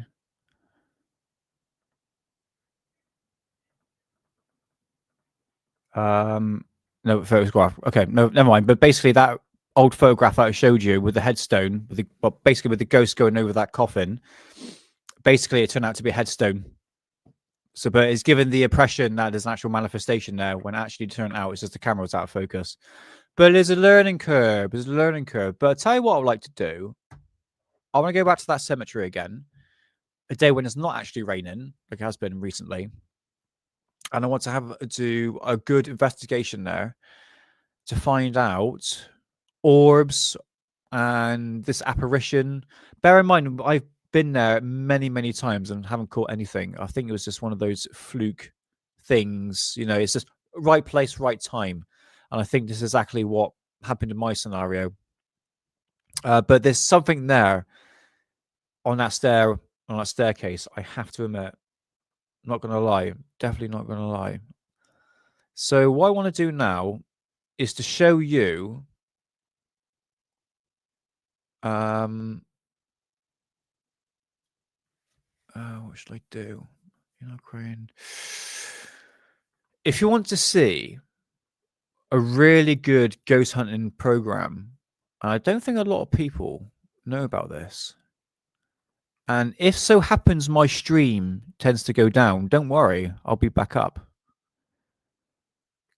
Got it. Fantastic. Could anybody remember a TV show? Oh, it was mostly in the UK. It was on, I think it was Comedy Central. Then eventually it was called Bravo. And there was a TV series on this channel called Ghost Hunt. But this was a New Zealand paranormal investigation thingy. Sorry, I'm just trying to think. Is it going to play music? Yeah, right, it is. Okay. I strongly recommend this. It used to be played on repeat. There's only about 16 episodes in total, but it's what they managed to capture at the end of the video. So the link in the description for this one right here. We're just going to play a few clips of this. And I would definitely recommend watching this. All right.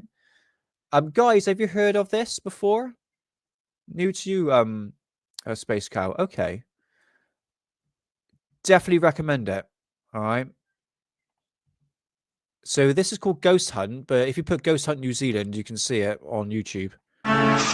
Tourism caves are around that. Cheesy movies like Scream. Oh God, I had such a crush on her.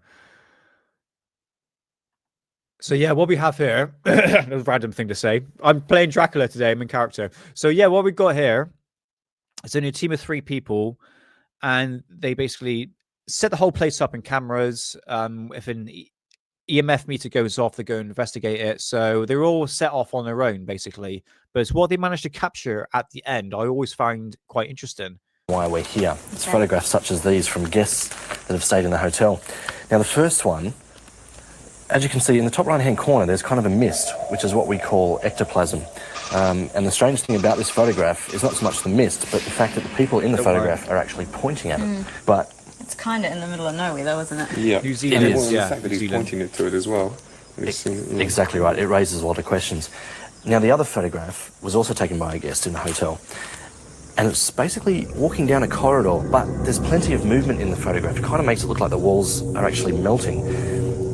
Yeah, the thing is with that, like I said, it's the shutter speed, and depending on what mode setting you've got on your camera, especially digital cameras. Obviously, we're talking about 2007, 8 here, so it's completely different technology back in the day.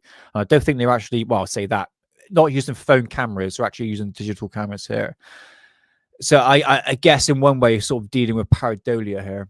And the thing about it is that the movement in the photograph isn't really consistent all the way around. It seems to be all over the place. Whereabouts is this corridor music, in the hotel? Funny you should ask that, because this corridor is where you guys are going to be staying tonight.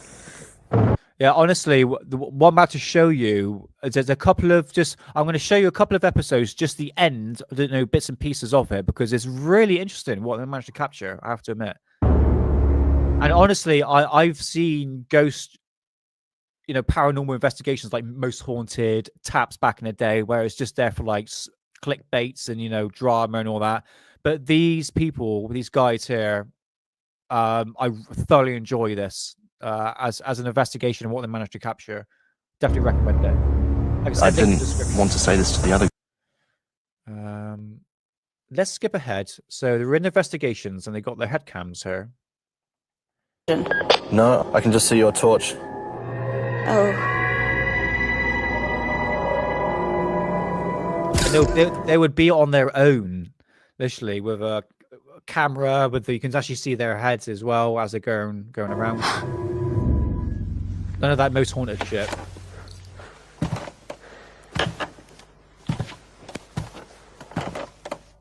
Okay.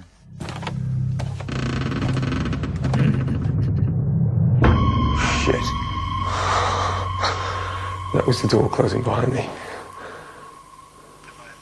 I didn't touch that. Hey, Brad, I didn't touch that doorway when I walked through it. That door just closed by itself. I didn't go anywhere near it. Side and have a look. Now, you notice in the top right-hand corner through that shot, the orb doesn't appear. Yeah. That camera is right at the door. Did you get a photo of it? No, I didn't get a photo of it, you bastard. I'm going to take a photo now, though, okay? Michael has this habit of doors closing behind him. I'd love to think that there's some spirit in there that's just happily following him around, just closing doors behind him. Around. Apparently. Okay, right. So this is the part of the show where they've done the investigation. They're in the back of the car, and then they have just analyzed the footage. All right. Yeah. It was quite exceptional. I'll play this down for you so we'll talk as we watch it down. And that's what drew my attention, was that circle of light. Very last now, Nick. Kara, you were actually inside at the time, and I actually got you to come outside and have a look. Now, you notice in the top right-hand. Now, guys, you know what I'm going to say? Well, we're all going to say it's a bug out of focus. Corner through that shot, the orb doesn't appear. That camera is right up near the front door, so the orb is somewhere between the top of the steps and the camera. And you actually walk out, and it still stays there. So therefore, it's not consistent with your light source. No, it's definitely completely independent of anything that you were doing or with your torch or anything like that. The theory is that an orb is basically what spirits use to manifest themselves. Spirits use energy to manifest, and that energy comes from either electrical equipment that's actually in the room, or it can come from us. But there's absolutely no other way I can explain. And Okay, right. I'm just going to skip ahead. I've got to show you what that was. That was the first photo that you took. So, right, this is where it gets interesting. I'm going to show you some really interesting photographs, all right, from this. And hopefully, if the stream does so happen to go down, don't worry. Give me like a minute. I'll be back up, all right? I think I'm not going to show the whole episode, so I should be able to get away with it. But this photograph here, I find quite interesting. Now we need to analyze, okay, what we've got here. So let's just go back just slightly so you can see. Now there's no, sometimes you can get a reflection. You can see my cursor there off the side wall here, but I don't think this is the case. I'm not too sure if there's a light in the corner right here that's actually giving off a lens flare. But we're going to show you something in a minute. Right, here we go. First photo that you took in the ballroom. Wow. That's awesome, isn't it? Yeah, okay, so, all right, we've got a door. Okay, we've got 2 double doors. That's a curtain, and that's a curtain. So what that could be, I'm not sure. Wow. And there's a second shot that you took. Could be a glare, And that's yeah. pretty much a classic vortex as far as a paranormal investigator would be concerned. Wow. And there's a second shot. Yeah, this is the other thing. Because if you just go back, you're still getting green. Sorry. Yeah, see? It's the same color. That's awesome, isn't it? Wow. And there's a second shot. That's weird. I have to admit.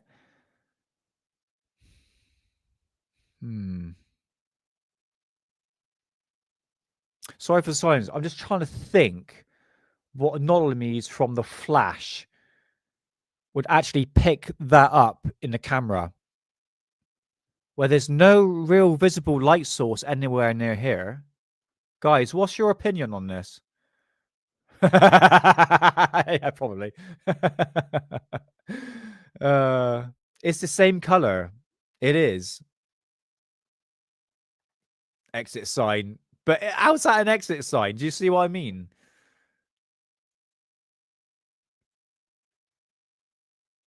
No, honestly, Sophia. No, honestly, there's some really good stuff. I won't. This ain't third phase. You know, no offense, third phase. You know, but this is like real good stuff I'm about to show you. It's weird, isn't it? I have to admit, in terms of light source, there's nothing there. You took. And that's pretty much a classic vortex as far as a paranormal investigator would be concerned.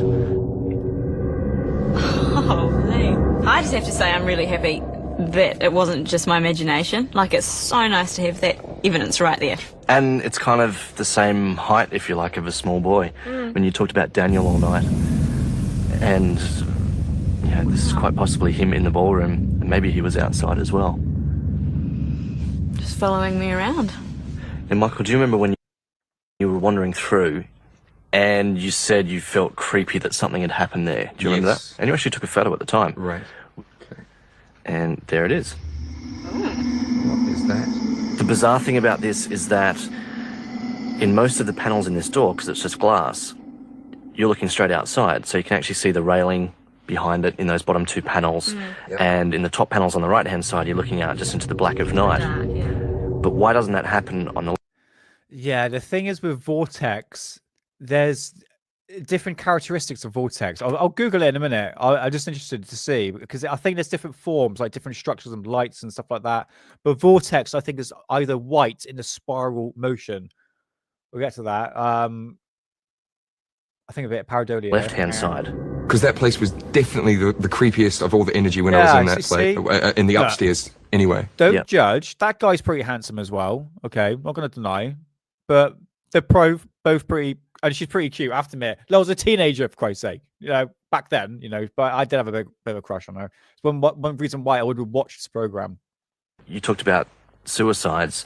Paranormal experts talk about... Oh, you said the word, god damn it. Residual hauntings, which is where a spirit is trapped in an event, if you like, that occurred, and it's just replaying itself over and over again, and possibly this photograph is just a still frame of that particular event.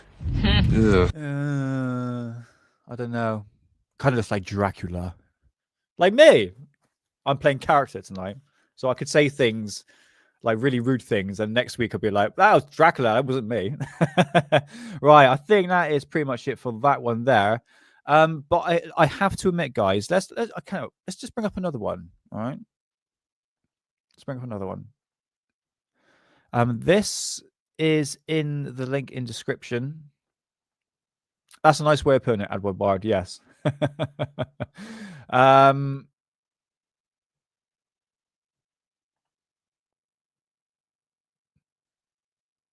Yeah, I would imagine like hospitals as well. I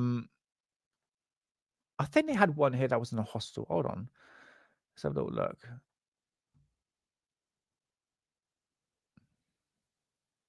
It's just the photographs.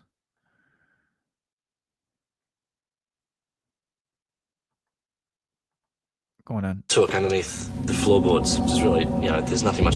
To go under a house, I'm going to skip a lot, guys. let alone one that's allegedly haunted. I mean, come on. It seemed to me like you felt something when you were in there. Well, this is the photograph that you took underneath the floorboards, which is really, you know, there's nothing much there. There's just a little bit of a blur. But then the thing was, and it occurred to me, was that you took the photograph upside down. So I turned it up the right way. And then just doing the normal, bring out the brightness and the contrast. What the? Little face. That's just weird. That is weird. And these as What well. are they? What do you make of those? It shouldn't be shadows because you didn't use the Again, flash. spooks No. before, yeah. Again, spooked. That's definitely a face, though. Yeah, you can see the eyes and nose. No wonder you didn't want to take a photograph underneath. That's as clear as it's going to get, Right. considering it was such a dark shot to begin with. So that's the best that we're going to be able to bring out any features that are in it. Wow. Lucky you didn't go down. I was just going to say, how strange. It almost looks like someone, like a little person crouching in the corner under the house. Everything that came out of last night was quite amazing. Yeah, it's crazy, isn't it? Well, in terms of it looked like a face. Hold on, this because there are some really good photographs, guys. Honestly, I think it's worth showing. Right, let's check this out.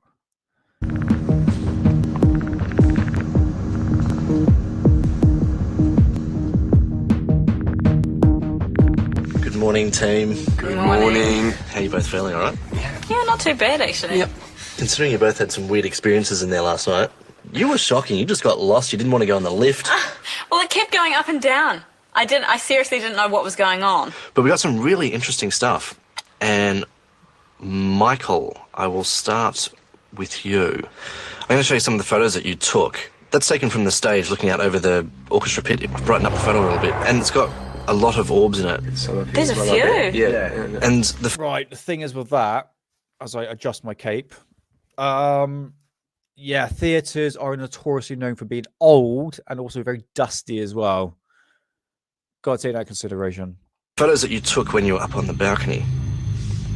Okay. And I lighten that again. Wow. And there's three quite distinct orbs They're in that very, one. they're quite obvious ones, aren't they? They are. Now, the funny thing is that you took another photo in pretty much exactly the same spot, and this is actually really good ghost investigation. And the same orbs, almost. More? Yeah. There's more, they're in different spots, so you can't put it down to, say, a scratch or something on the lens. In fact, you've taken two photographs in the same spot, and you've got orbs, but in different positions. Right. Means that they're moving, Wow. which just adds a whole other element. Kara, you went for a wander through the corridor upstairs where the makeup rooms were, and then you came downstairs into the basement area.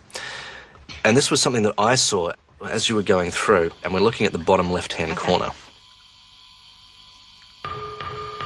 Oh, that's... Yeah, it's still there. It's quick. You just walk through.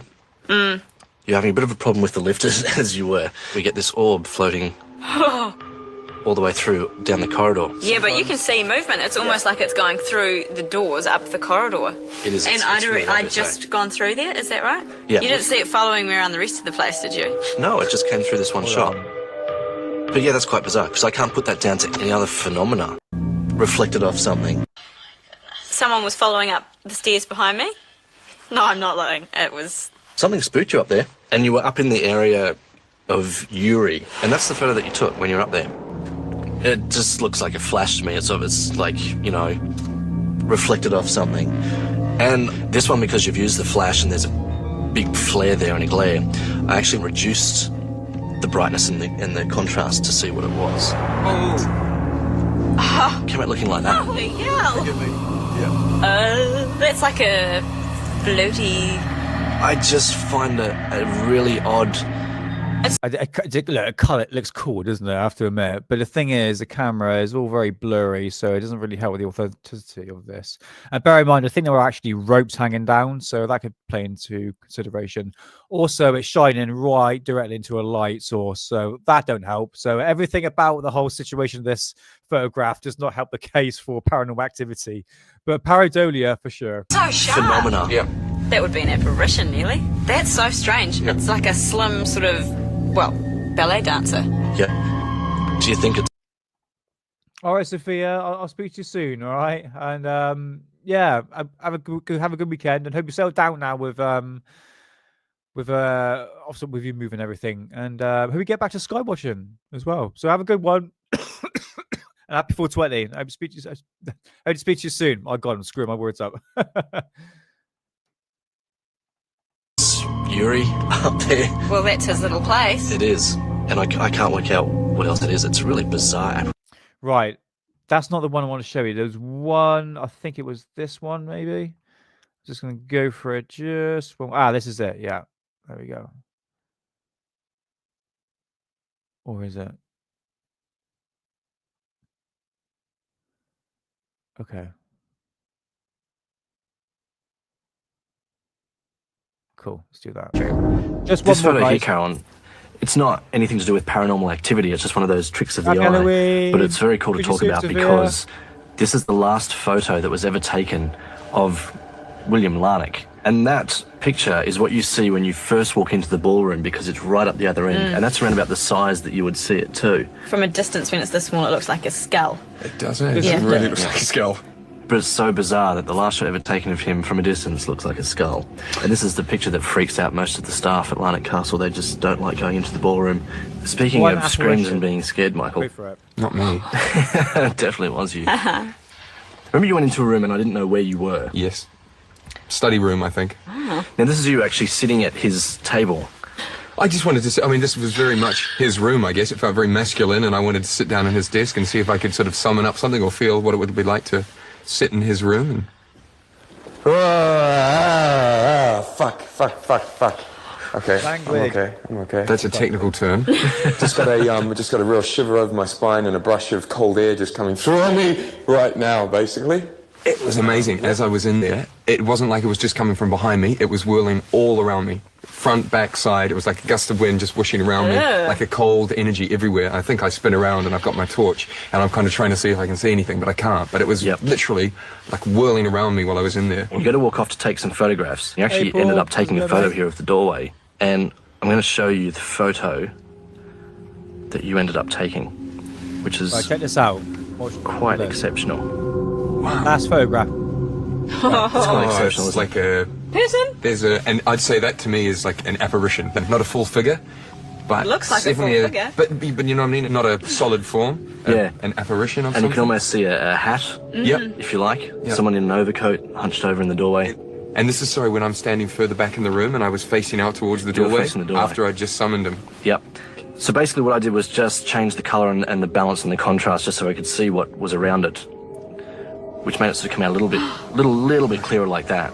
And then finally, I did that. I changed the levels even further just so I could get just the figure and the No light. way. And that's Sounds it. like he came to visit. I'm a ghost hunter, guys. I've just earned my ghost hunting stripes right there. So whatever you said to him, it certainly worked. Because there he is standing in the doorway. That's amazing. Oh, yeah, there we go. Right, I'm not going to play any more, but if you want to see all 16 episodes, the link is in description for the channel. I would definitely recommend it if you're into that sort of, at least good evidence being brought forward. And I would definitely recommend it. All right, it's only, like I said, it's 16 episodes, and I think it's thoroughly entertaining. Yeah. So that's just like a little taster of what they managed to capture. I think my cat brought someone in again. You brought someone in, darling. What the hell is that? Okay, right.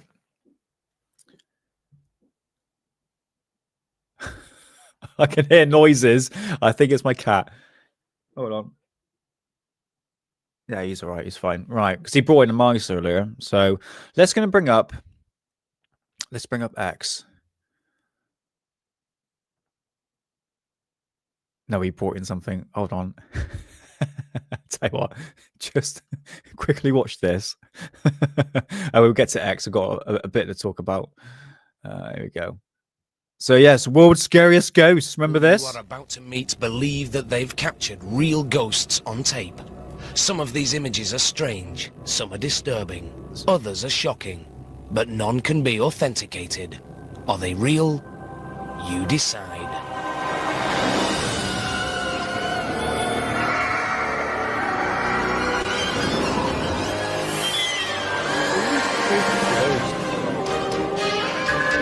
The sleepy harbor town of San Pedro, California, is the site of one of the most bizarre poltergeist encounters ever recorded.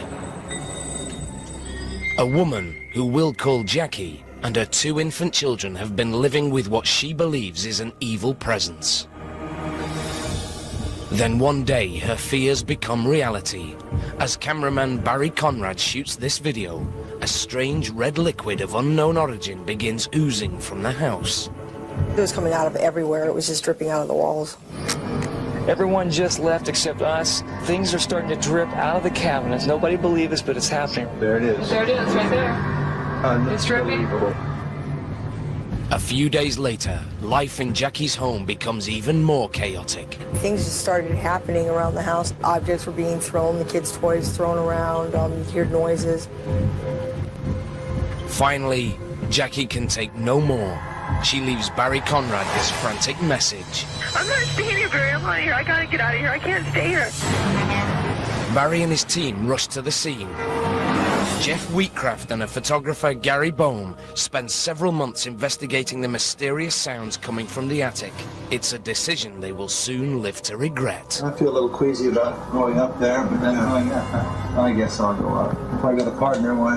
It's so bad. We'll try and tell them, whatever it is, it doesn't want us here, it doesn't want you here, it doesn't want me here. Let's just get out of here. Suddenly, they hear a strange noise coming from above. There were 3 snapping sounds, and they were clear as bell. And they were in my left ear, and they went like this. The men claim at that moment they were attacked. What's wrong? What happened? I told you, get down! Get down! This isn't a good idea. This isn't a good idea. Jeff, please get down. I gotta get out of here. Whoa. It's definitely raising up. Jeff, please come here. Get this for me. Get the mic. Jeff, here you go, buddy. Here you go. Here you go. What the hell happened? Are you okay, buddy? God. Look at his neck. Jeff, what's behind your neck? I don't know what's on my neck. A piece of rope. Gary, get down out of there. At first I saw the look of terror He's got that proper 90s stash, isn't he? on his face. Stash, isn't it? He was just terrified. Mustache. His glasses were gone. And then we saw something like a cord that was around his neck. It ended up over my head like this, and then it was twisted like this. I don't know how far or to what degree, but I know it was twisted because it was tied around my neck. And they would wake up in the morning and find things moved, overturned, broken dishes and glasses. Searching for the cause, the father I got a funny feeling the more I play this, the more I think the stream might go down. That is in the link in the description. But as we cut up to nearly 2 hours, I'm going to bring up X because I don't want to keep you too long. Yeah, the thing is with, unfortunately, back in the day, this is before Most Haunted and stuff like that, you will get fakers and all that. This is a bit of a problem. It comes with any territory, ufology, the paranormal side. But like I say, I reckon it's probably with both paranormal and UFO related. 95% of it is BS. There's a 5% we need to concentrate on. I think that's quite important. Right, let's just go through X. Let's go through X to see what I got. I'm pretty sure I got stuff to talk about. Let's make this a bit bigger. Oh, did I miss the picture? All right. Anyway, but I'll have a little rewatch on that one, mate. I'll have a little rewatch. Let's go through X. I've got things on here that I want to just to go over. Where to?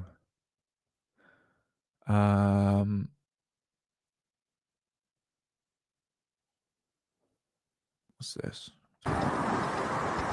So a woman said she was blown away after spotting a mysterious purple glow moving slightly across the night sky on Thursday evening, which was yesterday, October 30th. Where was she? No, I've done a video on the glow. Obviously, I can hear music. I'm going to mute that. And obviously, I found out there was an actual tennis court light source. And I drove past it the other day with the missus. I mean, even me and the missus can confirm that basically it's basically from the tennis court, as we can see it. As we went basically underneath it, and as we drove away, we can see it in the distance. But this, not too sure. What the hell? So Kayleen Matthews, 38, from Runcorn, said the strange lighting occurred at around 8:35 p.m. while she and her partner were letting their dogs outside. So I had to mute it because it's got music on it. Sorry, guys. At first, Kayleen thought that the light may be from a nearby event, which is obviously the first thing that came into my that's my thought there, where spotlights often reflect off the clouds, but she quickly realized that the light is behaving differently. So look.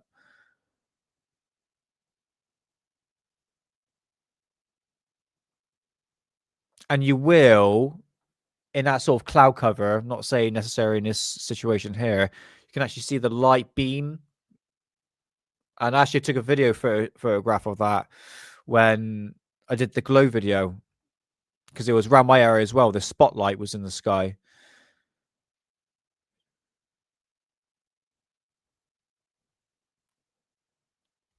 There was no sound. Could just hear the word, nothing else. Big for a drone. Yeah, I'll say it's too big for a drone. Oh, I can see it is moving. Okay, I can see it's moving. Yeah, I'm not too sure, really. There's something in the clouds for sure. I think it's definitely in the cloud, I would say, 100%.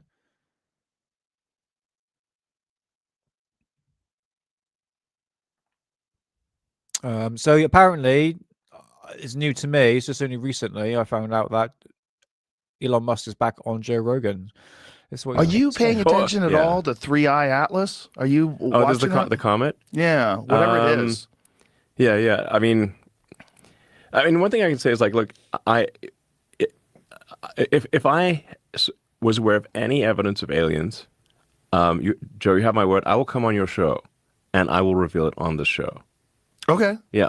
That's a good deal. Yeah, it's a pretty good deal. I believe you. Yeah, thank you. Appreciate that. I'll stick to, I keep my promises. So, all right. Yeah. I'll hold you to that. Are you in one way, I don't believe him.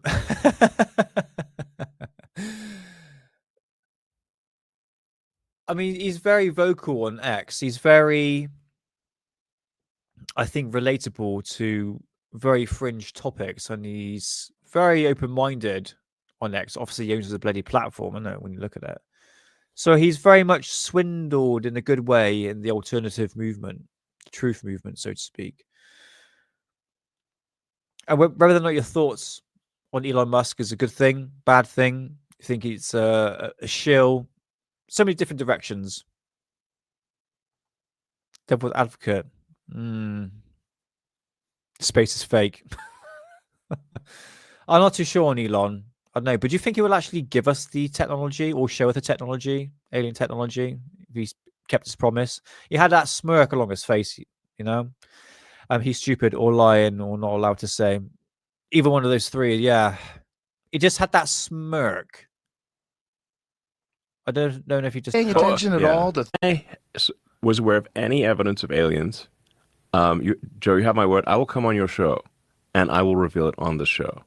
He does look German, doesn't he? He looks like he's not Aryan, but he looks flipping German for sure. Okay. Yeah. That's a good deal. Yeah, it's a pretty good deal. I believe you. Yeah, thank you. Appreciate that. I'll stick to, I keep my, He kind of looks a bit Chinese, doesn't he? Keep my promises. So, anyway. Just trying to figure him out. I don't know if I trust the guy or not. I don't know. I'm in the background a little bit. I could be careful with that.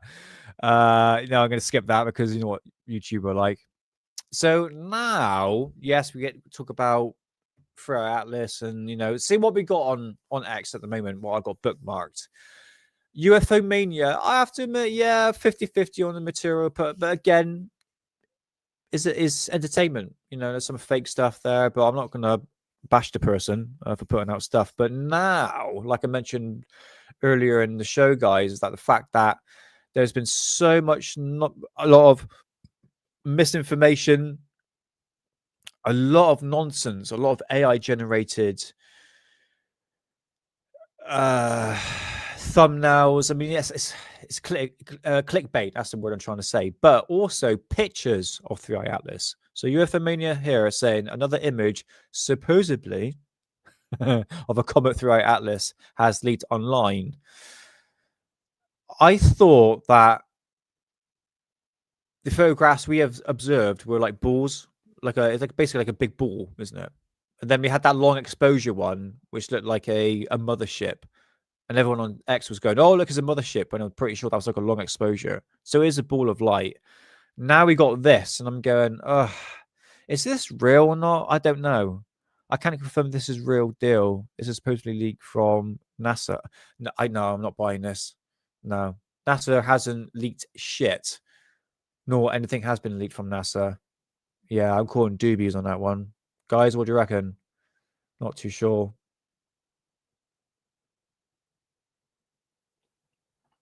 Oh, Elon, yeah.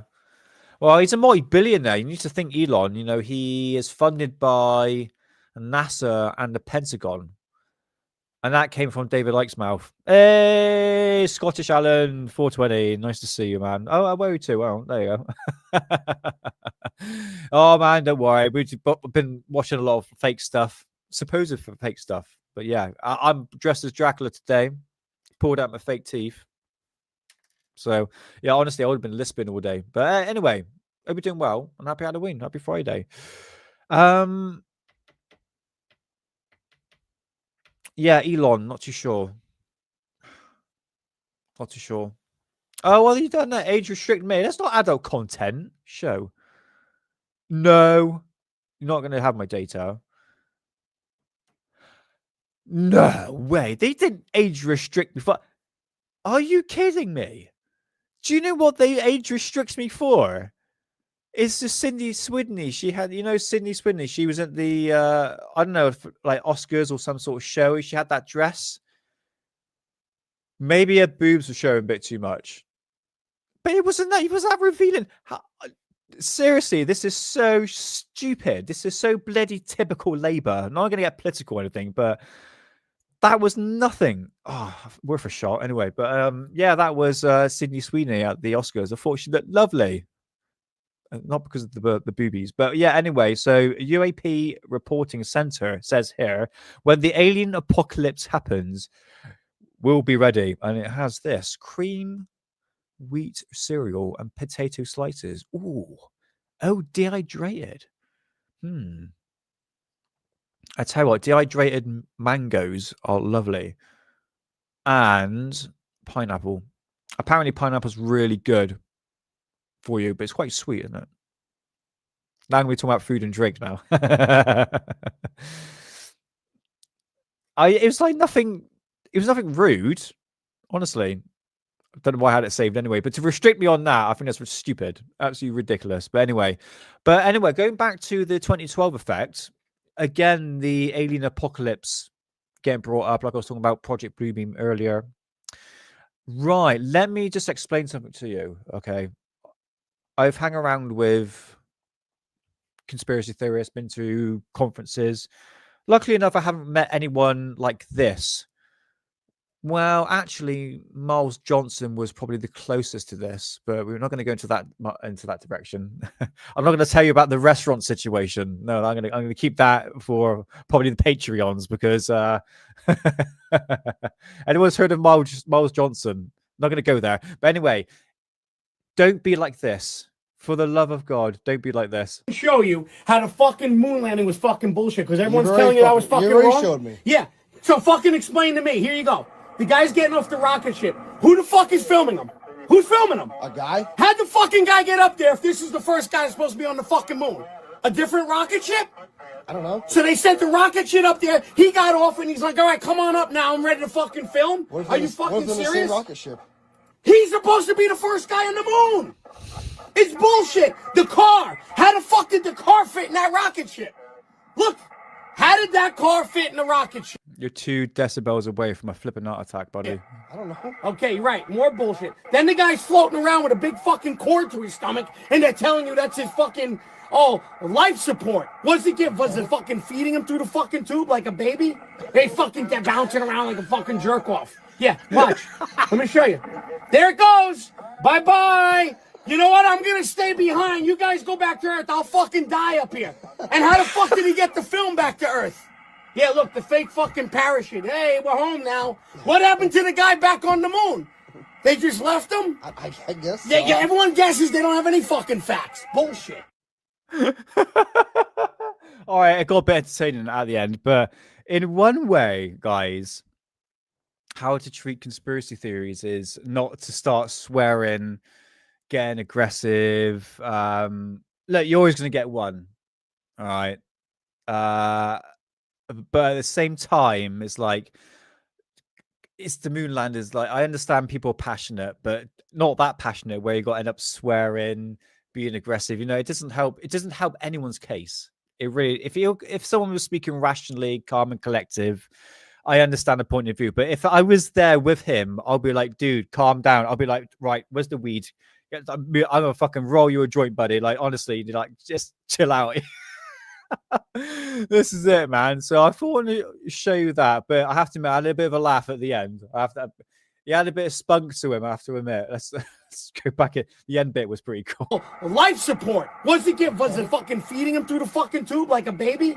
They they're bouncing around like a fucking jerk off. Yeah, watch. Let me show you. There it goes. Bye-bye. You know what? I'm going to stay behind. You guys go back to Earth. I'll fucking die up here. And how the fuck did he get the film back to Earth? Yeah, look, the fake fucking parachute. Hey, we're home now. What happened to the guy back on the moon? They just left him? I guess so. Yeah, everyone guesses they don't have any fucking facts. Bullshit. I quite like the guy, actually. Do you know what? I'd love to have a barbecue with him. It'd be hilarious. It'd be like Alex Jones, just sort of like shouting through like megaphones, you know. Fair enough. All right, I'll take it back. All right, it's next. What else have I got on here? Let's have a look. All right, okay, yeah. Talk about Doomsday. So Desert Throttle Diaries says right here. Can you see this? Is that right on there? Yeah, it's fine. I'm gonna bring them a bit bigger so you can see. So it's saying here, so I got bored. Here is a list of every X account I could find over the last 60 days that has made predictions of the end of the world stuff, catastrophic, cataclysm, whatever, strange, like end world in events and cultural shifts. And there's a list of, there's plenty of down here as well. Actually, we actually got more of them, of people that has been spreading a lot of fear mongering stuff. And this is the stuff that I've been coming across, like the fake alien invasion, the rapture, basically like the 2012 effect. And this is what I've been seeing constantly. It's like history repeats itself, and I keep seeing it at the moment. So I'm not naming names, but it just goes to show what's been pushed out on X. And fair enough to Desert Throttle Diaries for I don't know, it's like kind of creating like drama in one way, but it's to prove a point basically. So you got this hurricane. Is it Melissa? That's it, Melissa. Yeah, check this out. It's not AI, but that's in the eye of the hurricane. Isn't it crazy? Apparently, it's massive, isn't it? Do some absolute horrendous destruction. I've always wondered what it looks like inside a tornado. I've seen one clip. I think I might have shown it before. Yeah, you can see this was the devastating tsunami that happened in Japan. I think it's 2010, wasn't it? Was it Japan? But there's some like strange creatures, like yeah, right here. See that? And one can say, "Oh, that's like a bag being lifted up by the updrift of the wind. But honestly, you can't really, because it disappears. Well, look at this. Was there ever an explanation for this, guys? Whipped cream. I don't know.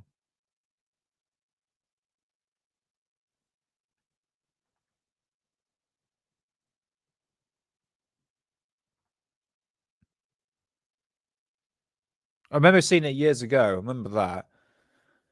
It's definitely not a bag. Although it looks like a bag, but then it disappears. Check this out. Oh, that can be, yeah, Fukushima 2011. That's it. Yeah, I couldn't think. Sorry. Thanks, you, Pop. Yeah, I'm not sure on that one. But that was horrendous, wasn't it? I've seen the videos on it. Fucking hell, it was horrible. Right, what else we got here? Let's have a look.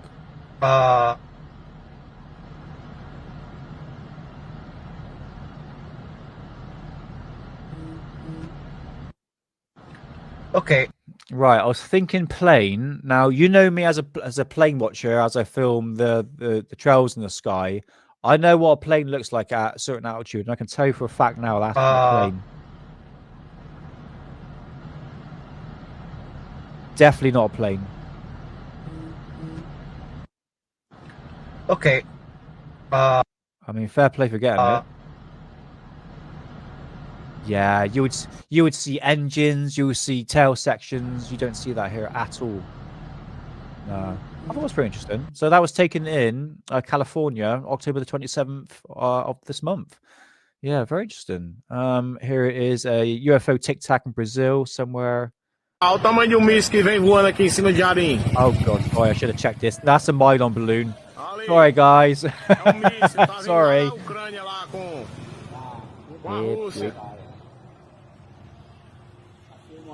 Eita porra.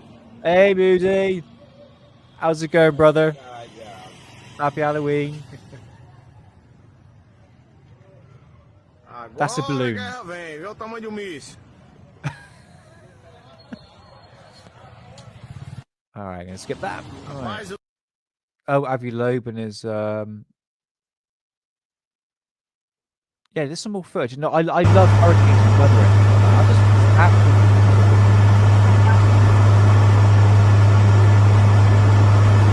I mean, what a shot! I just like to be there. As a 420 really. You'd be like, shit, I'm gonna get out of this. That's the eye of a hurricane.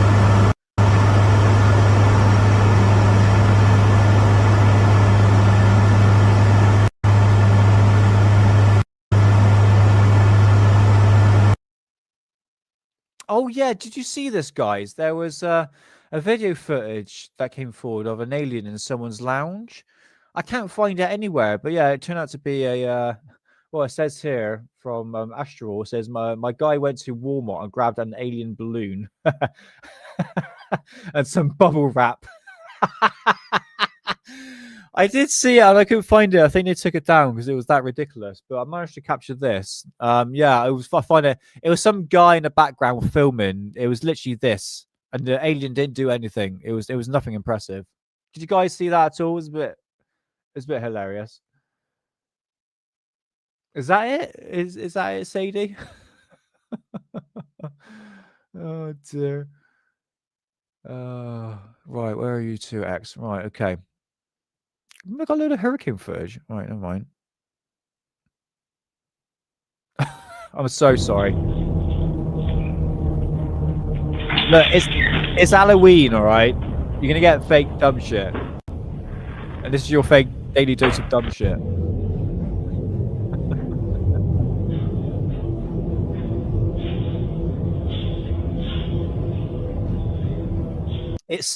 Do you know what? For the time of this month, it looks like 2008 graphics. A for effort. Anyway, move on. Look, check this out. Hey, what?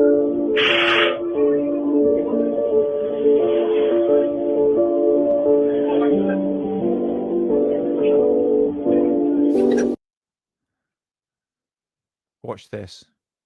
You won't believe what happens.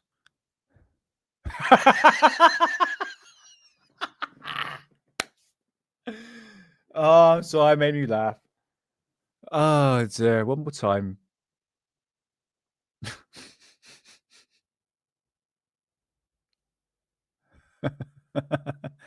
Back. Oh dear. All right, move on. Oh dear. Right, balls of light. I have seen a number of these recently in the sky.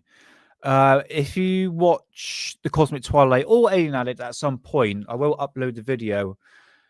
Yes, they are increasing. I mean, talking about the 2012 effect, yes, there is like an increase in activity for sure. And in one way, going off my spooky ooky sort of sometimes conspiracy brain, it does feel like something's changing. Something is changed. Or is that just me? It's probably just me. I'm not saying something's brewing, but something feels a bit different. And whether or not that is connected to UFO activity, I think between the two, I haven't got a connection, but who knows? But there's a lot of this. Here, here's a sky over here, downtown, my house, my hand. What the fuck is that? Holy shit! Look, no bullshit, no bullshit. Look at Little Thunder, esto, lo otro, the pool. What is that hole? Oh my god, is this AI? Or wait. My Dracula sensors are going off. Bye. Oh shit, this is incredible.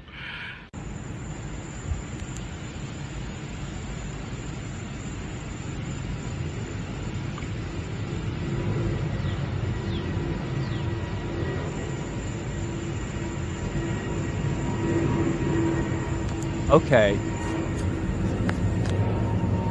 Again, no bullshit here. Here's a sky. Fair enough, Moody. Yeah. For how quick the video was, bear in mind, once you start zooming in, and I noticed this with my new camera as well, like the stabilization kicks in, and whatever objects is actually moving, it will give off like a trail behind it. It looks like a propulsion system. It really does. It's kind of weird. But especially with balls of light, and I've noticed that with my camera, it keeps on doing it. But this, I think this might be AI. Sky over here, downtown, mind. What the fuck is again? No bullshit here. It's one orb. Here's a sky, downtown, hand. What? And then you got extra. Holy shit. No bullshit. Turns away. Look at Little Thunder, esto, lo otro, the pool. What is that? No.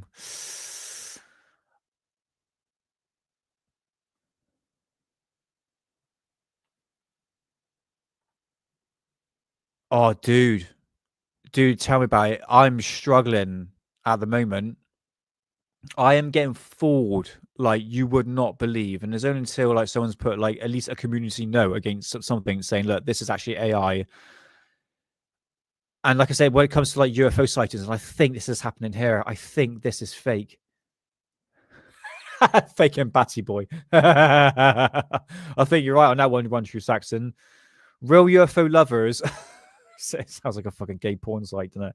I would say does post a lot of shit material. No offense, but I think we are dealing with AI here. Christ's sake, yeah, I think I've been fooled once again. Oh, is that it? Hanging from you, and they will not get down.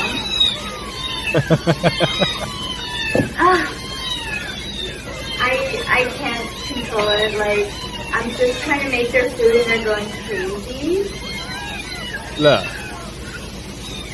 that's at least got to put a smile on your face, at least. Look, they're going. Oh, bless. Come on. More. Oh, I saw. I thought that was sweet. Oh, bless. What else we got here? I think one more.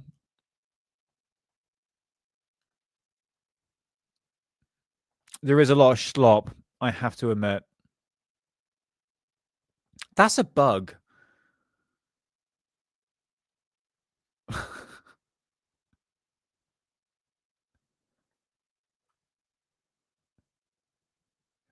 Yeah, I mean, Epstein's files is one of them. I mean, it's just those Casper AI.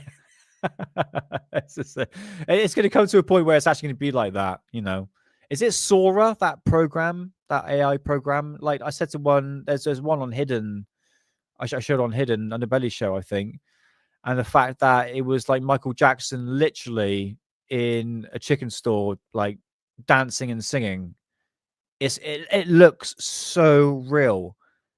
It's crazy, absolutely crazy. Now we're talking about fake and gay. Does anyone know the source of this footage? I've researched, I've done, so it doesn't turn up anywhere. This is what I use for my German Flying Saucer series. Oh no, this is fake and gay, brother. Absolutely fake and gay.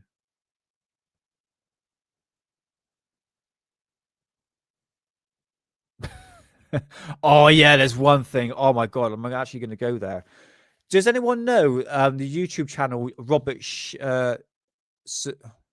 Sepper? Ever heard of him? Robert Sepper. But no, this is fake. That's the bell deglocker, which I need to do a follow-up show on. But no, absolutely fake. Good attempt, though. I have to admit, that's a good attempt of the deglocker rising from. Looks like the henge. See, do you know what I mean? It looks. Yeah, we all know it's like fake and gay. Fake and gay. But I think this has been out for a while, I reckon. But A for effort to making it look like at least 1940s. It's getting the graininess there. So I give it that credit. Right, enough of that fake and gay stuff. What else have we got spotted in the sky? I think I showed that last time. Right. Yeah, Robert Speer, ever heard of him? Right. I'm probably going to get a lot of shit for this. But anyway, it's worth mentioning. Robert Sepper. That's it, Robert Sepper. Right. Okay. So I'm going to choose my words wisely here. I'm not going to bash, and I don't want to come across as a snobby prick, especially on this one. Okay. But I have done so much research into German flying saucers. I've done how many parts? 6 parts already. You know, it's over 10 hours worth. I don't even finished it on German flying saucers. I've got so much more stuff which I can do, but the thing is, YouTube don't like it, and the views are not really there. But I tell you what, as someone that goes into deep dive research, like historical research publications, Alien Addict is the place to be to find that. Okay. So over the years, I've done so much research, buying publications to understand this, where the German flying saucer conspiracy started. And I've done the timeline already, so I've got tons of hours for you to delve into German flying discs, the Haunebu, the Vril Society, Maria Orsic, all the scientists involved, you know, all the publications. At least I back it up with some sort of sources. But there's one thing I've noticed. Okay, Robert Sepper, he promotes a lot of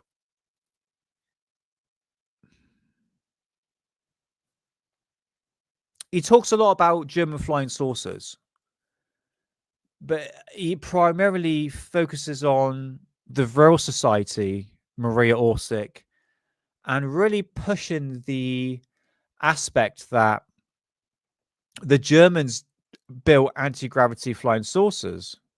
Okay. I'm just trying to choose my words nicely. So recently, 6 days ago, he uploaded this.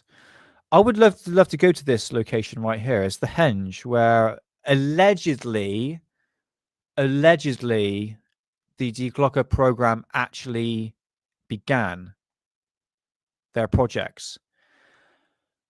And what I find interesting, as you can see, he's been here. So the idea was basically underneath this facility, which is in the middle of nowhere in Poland, there was massive cabling going underneath. And the idea is basically there are the Bell device, once it was tested outside, because it was tested underground first, when it was brought outside, it was in the middle of this henge. Apparently there was chains attached to it. It didn't fly up in the air, did these fantastic maneuvers, stuff like that. It literally just levitated up and just levitated back down. And this was allegedly where the story came from someone, a Polish researcher, journalist, aviation journalist called Igor Wachowski, who brought out a series of books in the early 90s. And his last book talked about Deglocker, and managed to find at least some publications on this alleged project of Deglocker, which is the Bell Project. But it's only speculation. Okay, it's all to do with speculation. But what struck me, as I'm supposing Robert went to this location and filmed it inside to actually get this flying discs, Haunabu, real. I'm just gathering. As you're walking in, look at the posters. This is underneath the henge, okay? Look, you got real Haunabu. Deglocker. So it's promoting this. It just doesn't have any validity to, especially like, you need to think, if the Germans cracked anti-gravity in 1939, if I'm going what the documents are saying, the blueprints are saying, why would, and that technology went into the hands of the Americans, why were the Americans trying to crack anti-gravity in the 1950s when they had that technology that was brought over to Germany into the United States? And as I'm watching through this and even listening through this, most importantly, look, got flipping German Haunabu flying saucer outside this facility. And look, guys, they didn't build these things. These were just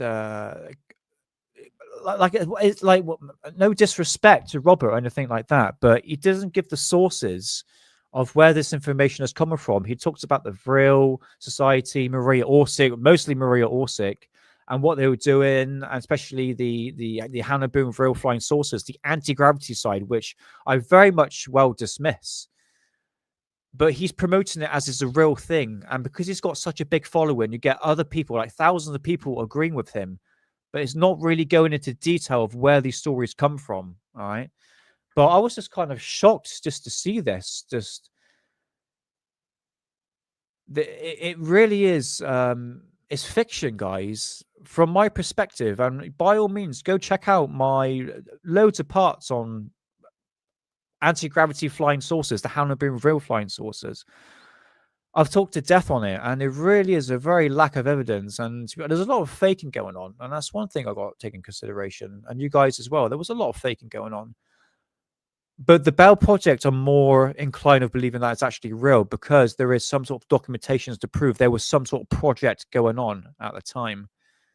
And now he started to imply AI generated videos. I don't want to show too much. Like, for instance, those are the flyovers in 1942. It's not real footage. This photographs here, a cult series of Vril by Robert Sepper. No, these were taken from a book called The Vril Project. Most of these photographs were all computer generated.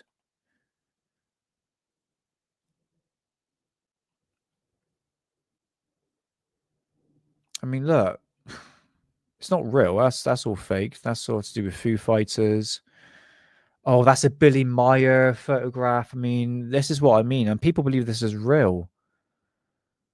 So he's now ramped up the production side on things. I mean, the Vril Society now, he's got AI generated long blonde haired women.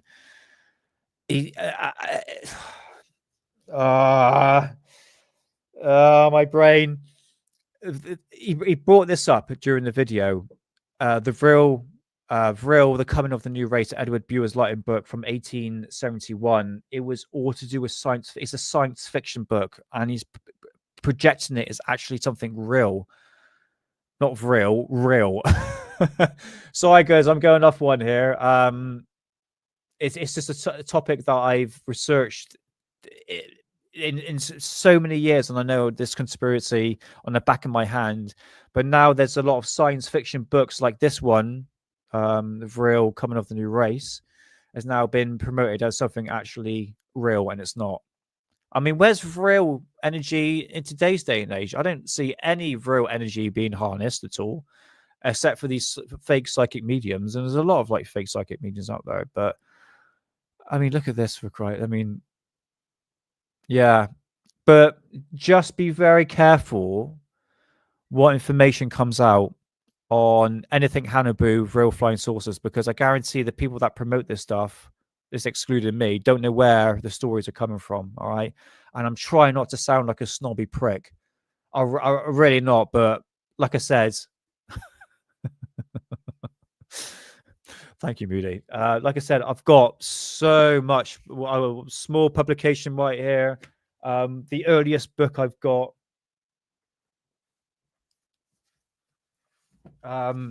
I mean, look at this book right here. It's absolutely deterred. Look at it. It's hey, I can't show that. This is from 1959. 1959, and then I'll show you something right here.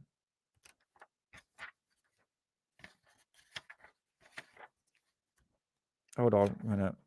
I think it's page 65. Yeah, it's even got a section on German flying discs and nothing Haunabu. 1959. I've got another controversial book here from 1970s. German, like literally the whole aspect. I've really got to cover up these symbols, honestly. Again, Foo Fighters back in the day. What else I've got here? No, so many tons of publications, and I've managed to put this conspiracy to a T. Look, they did not build anti-gravity flying saucers. All right, they didn't, because we will be seeing it by now. That's just my personal opinion on that. And especially not Maria Orsic. In fact, I could have dressed her like Maria Orsic, but it kind of looked a bit gay, to be honest with you. My missus is like, who's Maria Orsic? It's like, look, just don't go there. Don't go there. Right, what else have I got? I think that's pretty much it. 2.5 hours. I think that is good enough. Yes, I think this is it. I'll just check through my notes one more time. Yeah, I think that's it. I think you've been here long enough, guys. Much appreciated. So yeah, come say your goodbyes now. Well, me as Maria Orsic. I'll keep that in mind for next Halloween, if I'm still on Alien Addicts. We'll see. But yeah, I hope this was entertaining. And in terms of, so I'm going to bring it back up. I'm going to show you something really quickly before we say goodbye.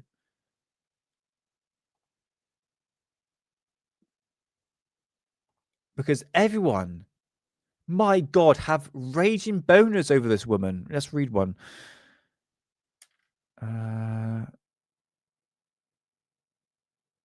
Is there a real medium dating app? May, I'll be on that like a fucking shot if I was single. Real mediums be looking fine. 524 likes. Oh, Robert, your structure in Poland was not used in the way it was depicted. Yes, thank God for someone said that. The saucers didn't land inside it. Yes, thank you. Oh, that's good. At least someone's got a critical thinking.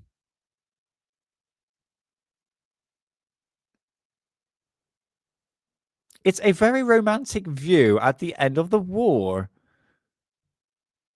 Interesting choice of words. I'm guaranteed I'm going to get a very pervy comment in this section here.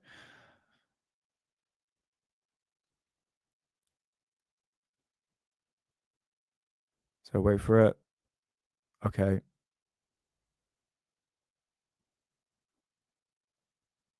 No, okay, I can't find one. I'm going too silent too much. Anyway, it was worth a shot. Right, come say goodbyes now, guys. I'm going to end the show right there. Thank you so much. And I mean, I really do appreciate every single one of you being here in chat. It is much appreciated. And it's because of you why I keep doing this, even though Alien Annex fading. So yes, Nick's Vril is not beaten. Did you say she had a grandson? Could you let me know, please? Or any information on Maria, for Christ's sake. Yes, but much appreciated, guys. I really do. It's why you keep turning up each week. I keep on doing these shows. So, Green Tea, thank you so much. Moody, pleasure as always. Space Cow, Spirited Kenny, Sadie, Scottish Alan 420, sounded Welsh then. To apologize. Else we've got Space Cow. I think I said hello to you before. Rotary Matrix, and Woodward, Sheep Hop Pop, Rotary again, and Ray Clay 2. Wi-Fi Falls and John Strokes. I think that's everyone. Fantastic. But yeah, happy Halloween. And yeah, just enjoy the rest of your. I mean, America is you're a bit far behind at the moment, isn't it? In a Green Tea, a bit far behind, I think. It's like 6 o'clock at this time. So enjoy the rest of the Halloween. Enjoy scary movies. Do what you got to do.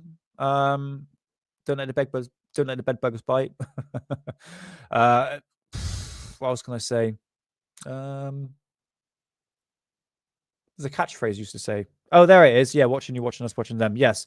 And please hit that like button. Be much appreciated. So I shall see you probably Tuesday to do a catch up on. I didn't do Tuesday because I was going live with Hidden Magazines, History, Ufology, which I promise I said I will do. So yeah, Tuesday we'll go through what ufology was saying back in. Oh, it will be November. So see what's saying back in November, which is not this edition. And that'll be on Tuesday, and we're back live on Friday as well for all the normal hoopla that's going in ufology. So much appreciated, guys. Thank you so much. Oh, it's 6:35. Oh, okay, fair enough. But yes, it's getting dark now, isn't it? But oh, is that early? I have no idea in time zones. Green Tea in America. But yeah, come see me on Tuesday. If not, come see me on Friday. Much appreciated, guys. I do appreciate being in chat, and yeah, enjoy the rest of Halloween. And have a good weekend, and hopefully see you Tuesday. All right. So remember, until next time, they're watching you, watching us, and we're watching them. Catch you soon. Have a good one.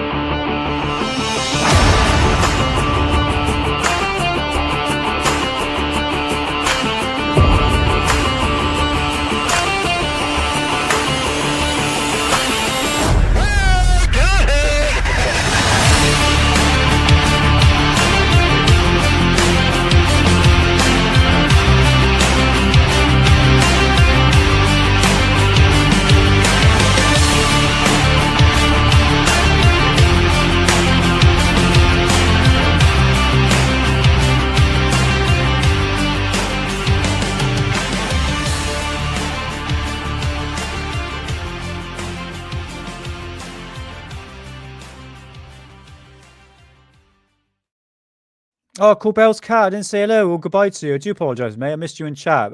Yeah, happy Halloween, and yeah, have a good one, man. Look, I love one thing I was going to talk about Silent Hill 2. That reminds me of Halloween. It really, really does. But yeah, enjoy the rest of the Halloween, guys. I 420 too hard on this one, right? I'll see you Tuesday. Take care.